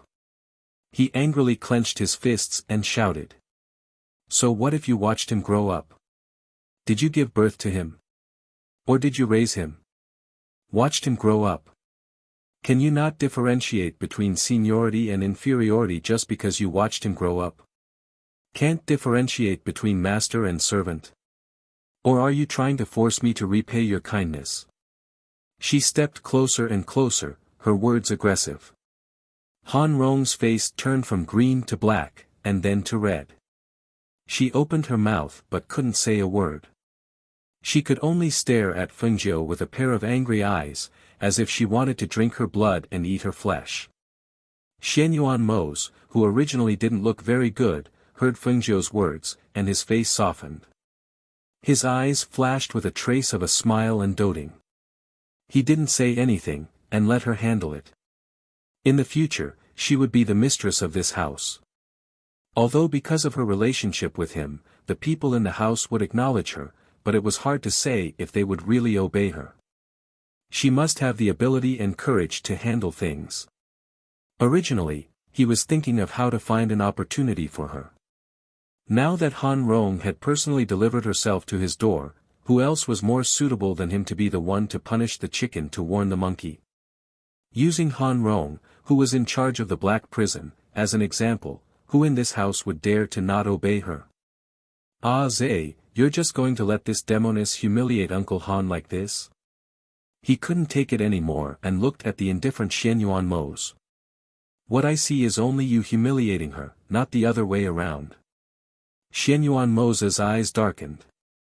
He glanced at him expressionlessly and coldly said, perhaps you should pay more attention to the rules of the Fu. Han Rong's heart sank when she heard him refer to himself as this lord. She knew that he wouldn't listen to anything she said now. If she mentioned it again, it would only make things more troublesome. At that moment, he took a deep breath and suppressed the anger in his heart. He tried his best to make himself look as calm as possible. Then, he said, I understand. I'll take my leave first. As he said that, he cupped his hands and bowed. Without waiting for them to say anything, he turned around and left. Xianyuan Mose stared at his back and frowned. No one knew what he was thinking. Fengjiu raised his eyebrows in surprise. That's it? She thought that he wouldn't be able to control himself and would make a move. It seemed that this person's endurance was really not ordinary. He could even suppress this kind of thing. Thinking about it from another angle, a strong person who was originally respected in this house could only suppress his anger and leave after being suddenly admonished. How much endurance did he have to be able to do that? Moreover, the person who admonished him was her. Even if Xianyuan Mose said that she would be the mistress of this house, she wouldn't be the mistress of this house until she married him. However, he endured her admonishment and left. With this kind of endurance, how could anyone look down on him? What are you thinking about?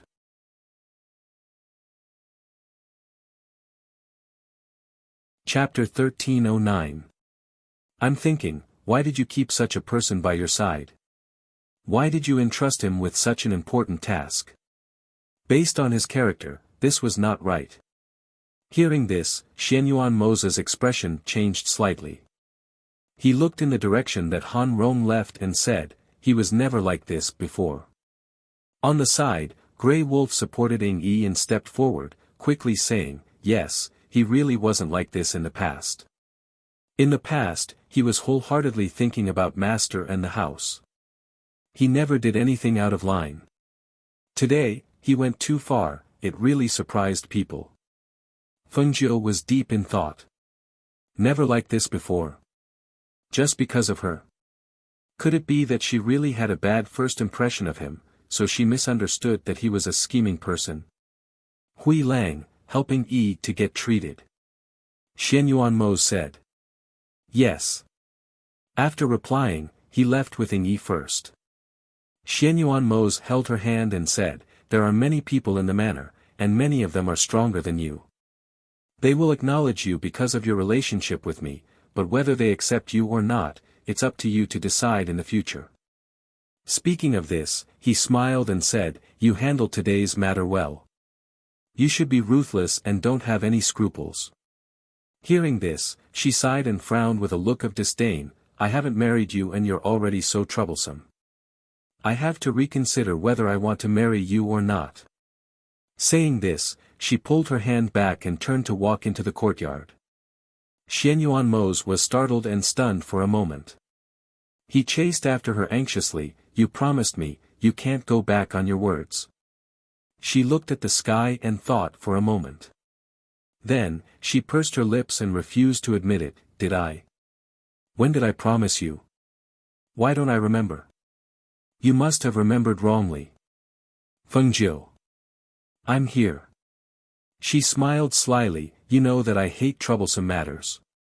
Moreover, I'm not as strong as the people in your manor. If someone bullies me in the future, I won't be able to beat them. So, after thinking about it, I'll forget about it. I'll protect you with me here.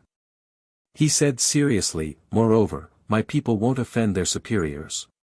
Hearing this, she waved her index finger in front of him, don't say it's so early, it's hard to say. Moreover, I heard that men are different before and after marriage. I'm starting to worry. I'm only 17 or 18 years old, in the prime of my youth. There's still a lot of time, I can't get married so easily. You're not young anymore. As he spoke, he glanced at her chest. The place that should be big has also grown. Hearing this, Feng Jiu rolled her eyes and snorted, "Where are you looking at? What are you looking at? Xiao Jiu, how about this? Let's pick an auspicious day and I'll send the betrothal gifts first. How about it?" "Nothing much, I have to reconsider. What's more, there's still a 10-year agreement between you and me." She snorted. Looking at his anxious expression, she found it somewhat funny. "Thinking about it, I've been here for a few months. I'll probably be leaving in a few days."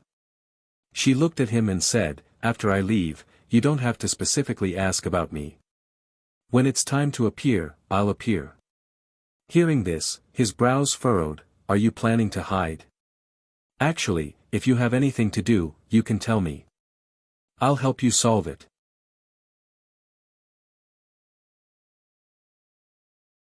Chapter 13:10.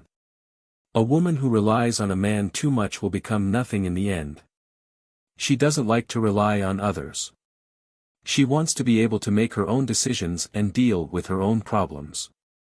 Even if she is in the 8 great empires, she hopes that one day, her power will spread to this side. Her people will spread to every corner of the 8 great empires. She only needs to give the order and all the heroes will rush over. Thinking of this, her eyes flashed. She feels that this will come true. She wants to have this kind of power, not to dominate the world or anything. She just wants to have enough power to protect people who want to hurt her country and her family. A man wants to become strong and dominate the world to become a Jizun cultivator. A woman wants to become strong and become a Jizun cultivator. She wants to become strong and become a Jizun cultivator. She wants to have great power, but it is only to have the power to protect the people she wants to protect. To a woman, dominating the world is not very attractive. Even for her, her life goal is not that. Therefore, when she heard Mo Chen say that she will become the ruler of the world, she only laughed it off. That is impossible, because she only wants to live a simple life. She wants to have enough power to protect the people she wants to protect. She wants to live with the people she likes, have a few children, watch the children grow up, watch the clouds move by, watch the sunset and the rosy clouds rise and fall together. Xianyuan Mose saw the determination in her eyes and didn't say anything more. He only said helplessly, "All right, if there is anything you can't solve, you can help me. Also, when you leave this place, where are you going?" She should at least let him know, right? Otherwise, how am I going to find her? Hearing this, she looked up at him and laughed softly, "I'm not telling you." With that, the red figure quickly ran away. Looking at her figure running into the room, he shook his head and sighed. It is said that only women and villains are difficult to deal with. He finally experienced this today. Especially, from the first time he met her, he knew that this woman was as cunning as a fox. Her temperament was even better than most women. Even he had suffered many losses at her hands. However, this time, she seemed to be more well-behaved. She only stayed by his side all day and didn't think of any other tricks. He thought that she had changed. So she was waiting for him here. On the other side, Han Rong, who had returned to her room, was so angry that she smashed the table. When she thought of the previous scene, she felt a fire burning in her heart. The fire was getting bigger and bigger, and she could not suppress her anger. Demonis. She wanted to be the mistress of the mansion. "I, Han Rong, will not let you do as you wish." He clenched his fists, the veins on the back of his hands bulging. The news of Feng Jiu scolding Han Rong spread quickly in the mansion. Some people were shocked. After all, Han Rong's status in the mansion was not low. Even the master usually called him Uncle Han. Feng Jiu dared to scold him in front of the master. More importantly, Master didn't stop him. For a moment, they thought in their hearts and couldn't help but re-evaluate Fengjiu's position in their master's heart and in the manner. The days seemed to pass peacefully as usual. However, a few days later, when Han Rong brought 4 beautiful and voluptuous women to the main courtyard, many people were slightly surprised.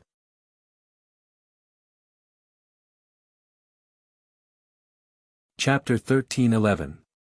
Ying Yi and Hui Lang, who were standing guard outside the main courtyard, saw him come in with 4 women. They couldn't help but look at each other. One of them blocked the entrance while the other went in to report. Because the door wasn't closed, Hui Lang went in directly. He poked his head inside, but didn't see Fengjiu's figure. He hurriedly lowered his voice and said, "Master, Uncle Han brought 4 women here. They're all like this." He even twisted his body and drew a line in front of his chest with his hands, showing off their exquisite and voluptuous figures. Xianyuan Mo's face darkened. He glanced at him and then looked at Fengjiu, who appeared behind Hui Lang. Seeing that his master's gaze was looking behind him, Grey Wolf felt a chill run down his spine and hurriedly turned around. When he saw the red figure standing there, he couldn't help but smile in embarrassment. Ghost doctor. Hui Lang, you're quite good at drawing. Your waist is also quite soft. I didn't know you had such potential. Fengjiu said with a smile that wasn't a smile. Actually I just came in to report. That, I'll leave first. He smiled stiffly and left. Beauties, there are 4 of them, and they're all voluptuous. Aren't you going to take a look? She glanced at the man sitting at the table. I'll just send them away. He didn't want to go out at all. He knew that this woman's jealousy was very strong. If he really dared to leave this woman by his side, she could pack up and leave at any time. He didn't dare to take this risk. He reached out to pull her, but saw that she avoided him. She glanced outside and said, "How can that be? Delicate and voluptuous beauties. Even if you don't want to take a look, I want to take a look. What's more, it's your Uncle Han's good intentions, right?" As soon as she finished speaking, she really walked out. Seeing this, he helplessly sighed and could only follow. "Uncle Han, without Master's permission, you can't enter. You should know." Ying Yi's face was cold and expressionless as he spoke. He blocked the entrance to the courtyard, not allowing him to take a step forward. Han Rong's face was gloomy. She glanced at Ying Yi and didn't say anything, because the people in the room had already come out. "What are you doing?" Xianyuan Mo's voice was low and cold. Zay, Uncle Han knows that he went overboard that day, so he's here today to apologize to Miss Feng. He said to Xianyuan Mo's, then looked at Fengjiu. His eyes moved slightly as he said, "Miss Feng, this Han has specially come today to apologize. I know that Miss Feng has been in the manor for so long and doesn't even have a servant girl to serve you, so I specially picked a few people to serve Miss Feng." As soon as he finished speaking, he turned around and shouted at the women beside him, "Why aren't you coming forward to greet Miss Feng? This servant greets Miss Feng." The 4 of them curtsied and bowed. Their voices were gentle and flirtatious. When they bent over, their breasts were faintly discernible. When they raised their eyes again, their eyes were like limpid autumn water, charming like silk. It was very moving. Hui Lang was speechless. It couldn't be, right? These 4 delicate and voluptuous beauties were prepared for the ghost doctor. If they were given to the ghost doctor, a woman like her wouldn't be able to enjoy them. He originally thought that they were here to give to Master. But it was also true. This Han Rong knew that Master wouldn't accept them, so he said that he was here to apologize. However, this apology was fake, and the real purpose was to give them away, right?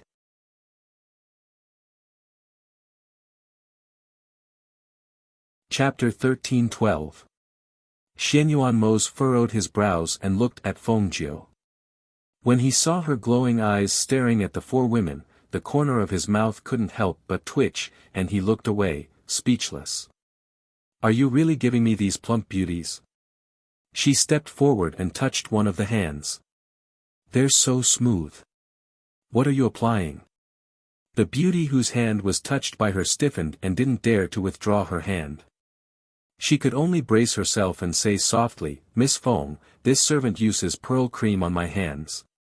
Oh, so you use pearls. No wonder they're so smooth. She nodded and let go of the woman's hand. She lifted the woman's chin and said, their looks are quite pleasing to the eye. Their skin is so white. I'm envious. Ing Yi and Hui Lang lowered their heads and hid the smile in their eyes. Han Rong frowned slightly and was a little surprised. He thought she would be angry, but who knew she would flirt with the women in front of them? Was this demoness really a woman? Are you really giving these beauties to me? Fengjiu turned around and asked Han Rong. Take them back. They're an eyesore. Before Han Rong could say anything, Xianyuan Mose couldn't take it anymore. His woman didn't flirt with him and went to flirt with the other women. If they really stayed, what would happen in the future? Seeing this, Han Rong smiled. Ah Zay, Miss Feng also needs someone to take care of her. He looked at Fengjiu. Are you satisfied with these people? Satisfied, of course I'm satisfied. But since you're giving them to me, then they're my people, right? What if I accidentally kill them? You won't make trouble for me, right? She smiled innocently and looked at Han Rong. Hearing this, Han Rong's heart moved and he looked at her. Of course not. Since I'm giving them to Miss Feng, they're naturally Miss Feng's people. Whether they live or die has nothing to do with me. But I think, since I'm giving them to Miss Feng as an apology, Miss Feng won't let them die so easily. Of course, she replied with a smile. If these people dared to have any thoughts that they shouldn't have, she wouldn't let them die. At most, she would make them wish they were dead. Since that's the case, I'll take my leave first. As he spoke, he glanced at Xianyuan Mose before turning to leave with a smile. Why did you keep them here? Xianyuan Mose asked. She could have rejected him, but she chose to let him stay. She glanced at him, her eyes narrowed into slits as she smiled and said, of course. Otherwise, the days would be too boring, wouldn't they?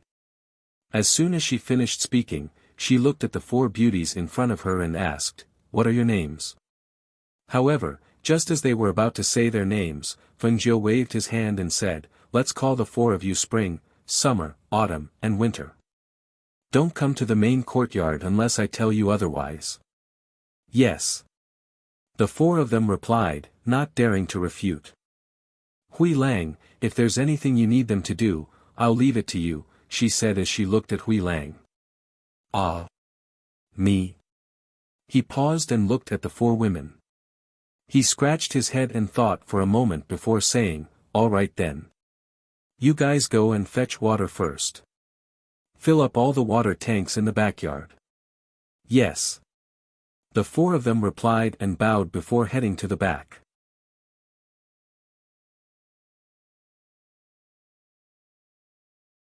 Chapter 13:13. I remember that the water in the back courtyard is from the spring water in the back mountain. Furthermore, the bucket seems to have a sharp bottom. Fengjiu raised an eyebrow at Hui Lang. Heh, that's right. It's the spring water from the back mountain. It'll probably take a full day to carry the water. Ghost Doctor, I'm helping you send them away, so that they won't be an eyesore in front of you and Master. She chuckled, how can they be an eyesore? Those four beauties with voluptuous figures swaying in front of my eyes like delicate flowers are a feast for the eyes. But Master thinks that they're an eyesore. Master only has eyes for you. With you around, no matter how beautiful the women are, they won't be able to enter Master's eyes. He said fawningly. Hearing this, Xianyuan Mose curled his lips and glanced at Hui Lang before reaching out to hug Fengjiu. Do you want to go out for a walk today? I'll accompany you. No, I plan to stay here and enjoy the carefree days of being waited upon. She turned and walked inside, lying down on the soft couch. She said to Hui Lang, let 2 people carry the water. Call 2 more back to massage my feet and serve me closely. Hearing this, Hui Lang glanced at Master and said, okay. He rushed to the back courtyard and called the 2 women back. Where did Han Rong call you from? Fengjiu rested her head on her hands and looked at the 2 women kneeling to massage her legs. Replying to young miss, we were transferred out from the beauty pavilion.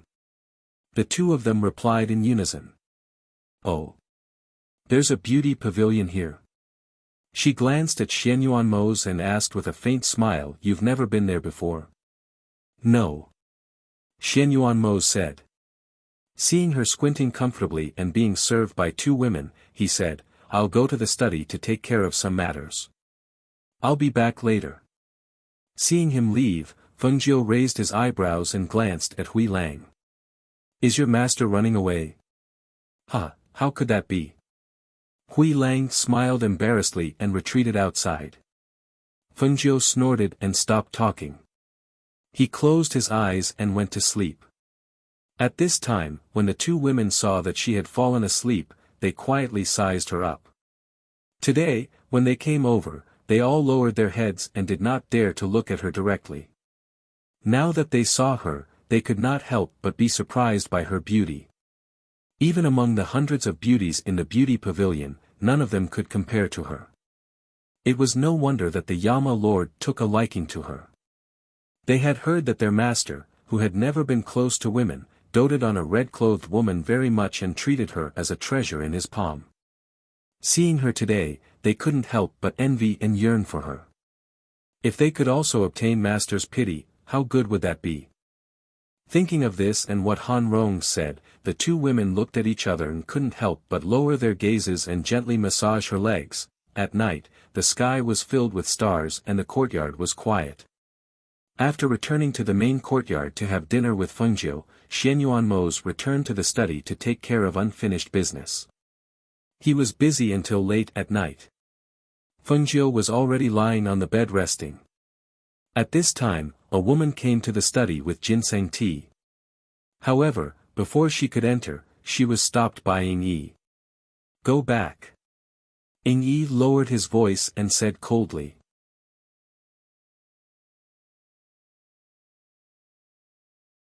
Chapter 13-14.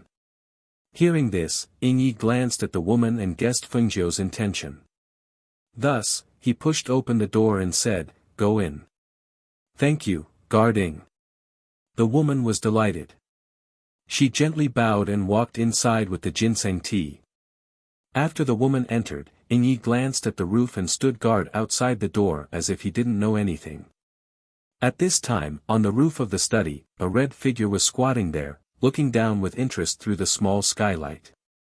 Compared to her leisure, Xianyuan Mose's face was dark. Thinking of what the woman who came in through the window said to him, he felt a headache coming on. What did she say? She wanted him to cooperate with her. She wanted to see if she could make a move on those women, so as not to hurt the innocent. He didn't know if he should be happy that she trusted him or angry that she used him to test those women. Master, this servant has brought the ginseng tea. A coquettish voice rang out, causing Fengjiu, who was on the roof, to tremble and her eyes to shine. This voice was much more coquettish than talking to her. Did she really want her man? Ha ha ha, she had guts. Then don't blame her for being impolite. She glanced downstairs and saw Xianyuan Mose sitting upright and closing the things on the table. When she saw the unconcealable joy on the woman's face, she couldn't help but chuckle softly. When the sound reached the study downstairs, the woman was shocked and her face instantly paled. She hurriedly looked up and saw the red figure sitting by the little skylight above. Ah! She cried out in alarm and her legs went soft. She was about to throw herself at Xianyuan Mose when she was pushed away by a force and flew out of the study. The night is good. Handsome man, do you want to come up and admire the moon? She sat cross-legged and touched her chin with one hand. She looked down at Xianyuan Mose with a smile, actually, I won't be jealous if you take advantage of that woman. Just don't let others take advantage of you. Hearing the first sentence, Xianyuan Mo's lips revealed a smile. He thought that this little woman finally understood and knew to invite him to admire the moon. Who knew that the next sentence would directly cut off his thoughts? Sure enough, she was still so unreliable. He walked out of the study with his hands behind his back and glanced at the woman who had fainted from fright. He hadn't send someone to take her away. Then he tiptoed and jumped onto the roof of the study and slowly walked towards the red figure. Fengjiu blinked her eyes and admired the black figure walking under the moonlight. Looking at the godlike handsome figure exuding the charm of a mature man, she couldn't help but narrow her eyes. She felt that her taste in men was really good. Such an outstanding man, she directly hugged his thigh. As for the crafty and quick-witted Fengjiu, she sat leisurely on the roof. She rested her chin on her hand and looked at him with a smile. In Xianyuan Mo's eyes, she was like a seductive spirit under the night sky, seductive and captivating. Handsome man, smile. The teasing words came with a smile, breaking the romantic and mysterious atmosphere. Xianyuan Mo, who heard her words, couldn't help but smile helplessly. Such a good atmosphere, can't you say something normal?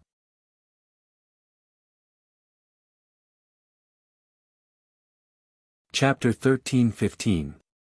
For example, you can express your love for me to me. He revealed a smile and sat down beside her. He reached out his hand and naturally pulled her into his embrace. Who knew that he would be greeted by her elbow? N. He groaned, "You're murdering your own husband." Ah. Does it hurt? I'm sorry, I definitely didn't do it on purpose. I'll help you rub it. She said with a smile and reached out her hand to rub his chest. A pair of small hands rubbed his chest. Xianyuan Mo only felt his breathing quicken and a fire in his body. He immediately grabbed her hand and gritted his teeth as he said, "Don't light the fire." Light the fire? No. I didn't light the fire. She glanced at him and saw that his face was a bit uncomfortable and his body was slightly stiff. She couldn't help but curiously blink her eyes. She looked up and down and was a bit stunned. Your self-control is like this? Xianyuan Mo only felt the fire in his body burning even more fiercely, especially when this woman actually glanced at his lower body in front of him. That gaze was like a fuse, making him almost unable to hold it in. However, a certain person didn't know it and actually continued to tease him. Your body seems to be a bit stiff. Could it be that you're too tired? How about I help you massage your shoulders? And, just like that. Fengjiu quickly stood up and excitedly came to his side to massage his shoulders. Relax, relax, don't always tense your body. When he heard that, Xianyuan Mo let her be. After taking a deep breath, he calmed the fire in his body and gradually relaxed his body. He felt that pair of small hands pressing on his shoulders. Time and time again, the strength was neither light nor heavy. It was gentle and slow, and it was very comfortable. Yes, just like that. Relax is right. She smiled and narrowed her eyes, a trace of slyness flashing through her eyes. She first loosened his shoulders and then massaged his temples. It was only because of her that he could be so assured to give himself to her and let her massage him at will. If it was anyone else, he would never give his back to someone he didn't trust, let alone a fatal head. How is it? Is it comfortable? She asked with a smile. Yes, it's comfortable. Not only was it comfortable, but he also felt that all his fatigue had disappeared. The night breeze was cool, and he had the company of someone he cared about. She was also helping him massage. This feeling made him feel comfortable both physically and mentally. That's right. This is a special finger technique. There are acupuncture points. I can't just press them randomly. She chuckled and pressed from his head up to his neck. She pressed a little, all the way down to his back and to his waist. She only felt that when her hand pressed down on his waist, his body stiffened. His originally half-closed eyes also opened, and a ball of fire leaped up in his eyes once again. You have to massage your waist if you sit for too long. Otherwise, it will be sore in the future. As soon as she finished speaking, he hugged her from behind and carried her to the front. She lay on his lap. She blinked and looked at him. She noticed that his gaze was getting darker and darker. He stared intently at her red lips. His throat moved up and down, and his face gradually lowered. Seeing this, she reached out to hold his face and looked at him attentively and seriously. Under his expectant gaze, her red lips parted slightly, and her voice came out with a trace of a smile.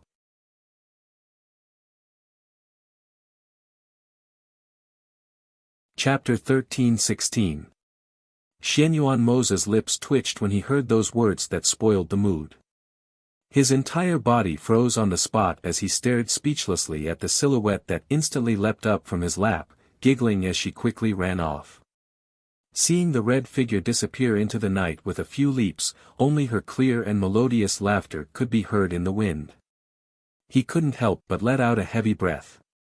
This woman. She was the one who flirted, and she was the one who ruined the mood. What was he supposed to do with this annoying little vixen? He sat on the rooftop, enjoying the night breeze. Even the cool night breeze couldn't suppress the heat in his body. He was a man. If he was teased again and again, he would suffer internal injuries. On the other side, Fengjiu had already returned to her room in the courtyard. After closing the door and windows, she hid under the blanket and laughed. All right. She admitted that she had done it on purpose. She had only wanted to test his self-control. Who knew that he would have no self-control? When she thought of his expectant gaze and the way he froze in place, she couldn't help but laugh. As for Xianyuan Mo, who had returned to the courtyard, he glanced at her room and shook his head. He went into his room and ordered someone to prepare some water for him to soak in. The next day, the tranquility of the morning was shattered by a piercing scream. Ah! The scream traveled from the rear courtyard to the front of the main courtyard, startling everyone in the front and rear courtyard awake. Of course, there was one exception, Fengjiu, who was sleeping with a blanket over her head. She acted as if she hadn't heard the scream. She turned around and pulled the blanket over her head. She didn't even try to find out what was going on. She didn't need to be curious to know what was going on. After all, it was her doing. Of the 4 women, 2 were keeping watch in the outer room of Fengjiu's room. They were there to wait on Fengjiu to see if she needed water. As for the other 2, besides the one who had been brought back last night, the other was also in the rear courtyard. When the piercing scream pierced the sky, the 2 women in Fengjiu's room saw that Fengjiu wasn't moving. They walked out quietly and were about to go to the back to see what was going on when they saw Xia rushing over. Oh no, oh no, oh no. I don't know what happened to Dong. When she woke up this morning, she gasped for breath, her face full of shock. What happened to her? They knew. Last night, when Miss asked them who was going to deliver the ginseng soup to their master, they were hesitant. Dong was the only one who stepped forward. However, she was carried back. Her injuries weren't serious, but they weren't light either. I've become fatter. Was, when she woke. When they heard this, Spring and Autumn were shocked. They looked at each other. Chun said, "Go and take a look. Miss hasn't woken up yet. It's better if I stay here." "All right, I'll be back soon." Xiao said. She followed Xia to the rear courtyard. As she walked, she was shocked. How could she gain weight overnight for no reason? Furthermore, she was in the residence. If that was true, then it could be. When she thought of this, she couldn't help but shiver.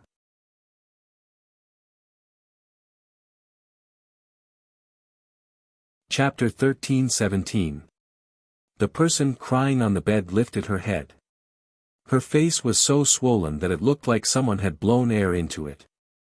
The two of them gasped in shock as they covered their mouths and took a step back. I don't know what happened. I woke up like this in the morning. Dong-er cried on the bed as she pulled up her pants to cover her head.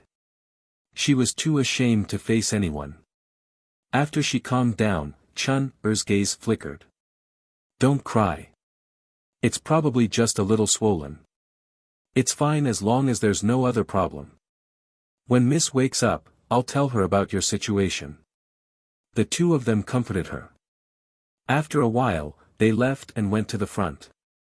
After speaking to Chiu-er for a while, the three of them looked at each other and found Hui Lang. Captain, Dong-er. The two of them told Hui Lang about what happened in the backyard. Hui Lang's face twitched when he heard this. He said, "You can talk to Miss about this when she wakes up." With that, he flashed out. What a joke. It was obvious that the ghost doctor was behind this. Asking him to deal with it. Forget about it. When the three of them saw this, they didn't dare to say anything. They quietly guarded the room and waited for Fengjiu to wake up. Fengjiu finally woke up at about the end of the morning. After she washed up, she walked out of the room. The three of them looked at each other and tried to push each other to get the person beside them to speak. In the end, it was Chiu-er who carefully reported, "Miss, I don't know what happened to Dong-er. She's gained 2 rounds of weight overnight." Oh. Is that so? It's fine. I know medicine. I'll take a look at her later. As she spoke, she glanced at the other room in the courtyard. Is the person over there not awake yet? He left early. Chun-pa said. Oh. Fengjiu nodded. Then what are you waiting for? Did you forget that you're here to serve me? Go to the kitchen and see what's there. Bring some over for me. Yes. The three of them hurriedly went to prepare the food for her. After Fengjiu ate her fill, Xianyuan Mo's didn't return. Therefore, she said, "Let's go.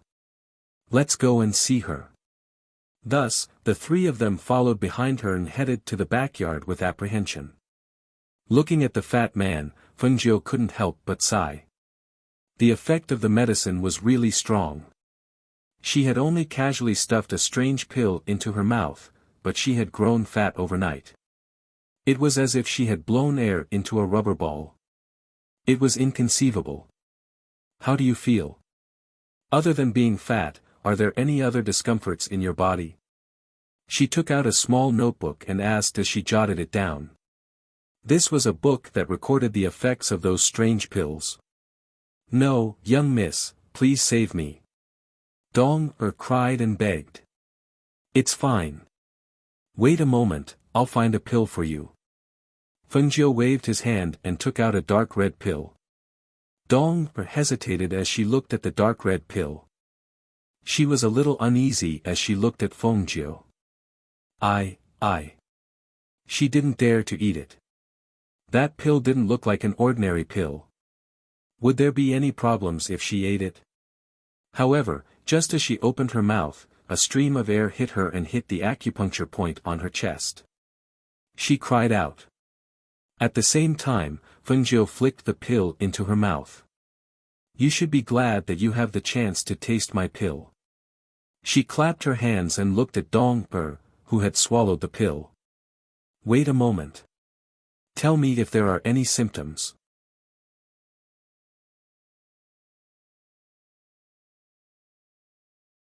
Chapter 13-18. Was it because they approached him with ulterior motives that they ended up as test subjects? No, that wasn't it.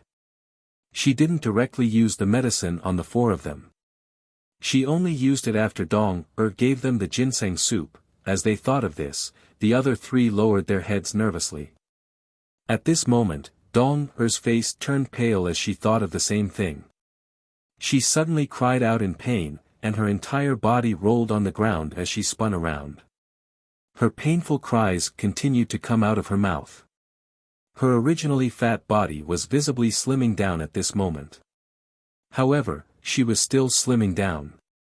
Her hands and feet were on the ground, and she was squatting like a wild beast. She cried out, and her fat body was actually squatting and jumping on the ground like an animal. Following this, her face started to change. She turned from a human to a cat and a tiger. The most unbelievable thing was that a strange tail grew out of her back. Ah! Chun, Xia, and Chiu were shocked by this scene. They covered their mouths and exclaimed as they retreated to one side. Oh! So that's a beast pill. Fengjiu looked at the tail that grew out of her body. He was very curious as to how this tail grew out. As she watched, she wrote down the changes that happened to Dong after she ate the beast pill. However, at this moment, Dong who was almost like a wild beast, suddenly turned her head. Her bloodthirsty eyes stared at Fengjiu, who was sitting by the table and writing something. She suddenly leaped forward and pounced over.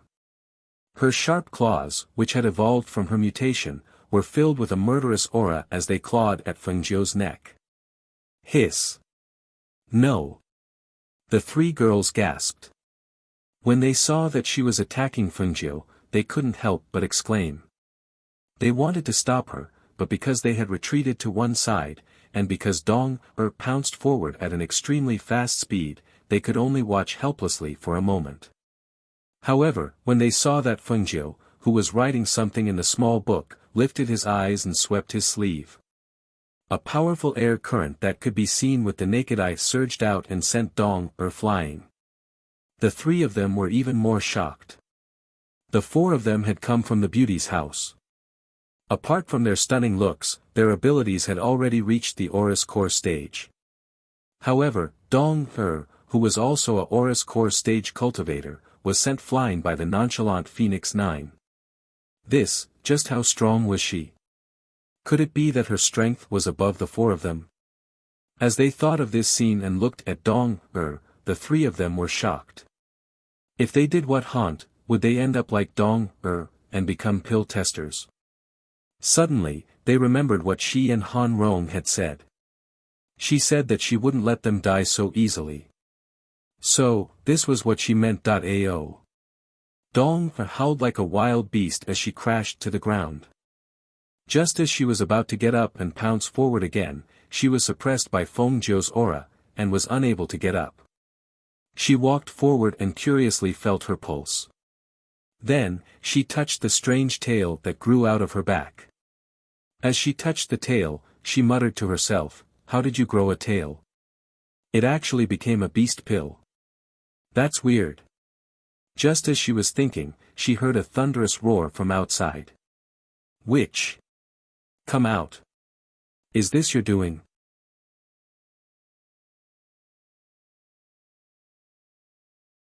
Chapter 13:19. Pft! A loud fart sound rang out, causing the hidden guards to be stunned. They looked strangely at Han Rong, who looked as if she wanted to kill someone. Fengjiu walked out from the backyard, followed by the three servant girls. Perhaps they were shocked by Dong's current appearance, but they all lowered their heads and respectfully followed 3 steps behind Fengjiu. They put away their flirtatious looks and replaced them with humility and respect. What's going on now?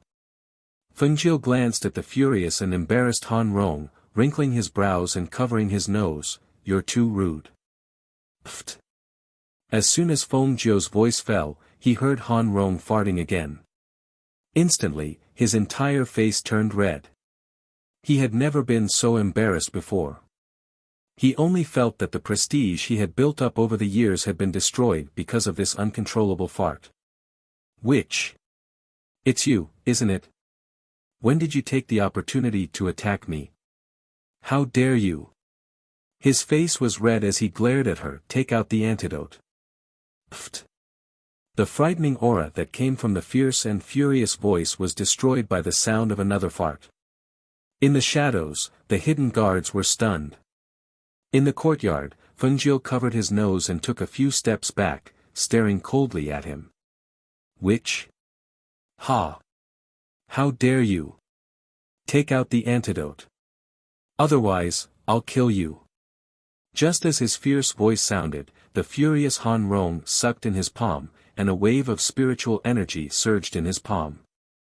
In the next moment, his figure suddenly shot out, rushing towards Fengjiu. His speed and the ferocity of his attack made people's hearts jump.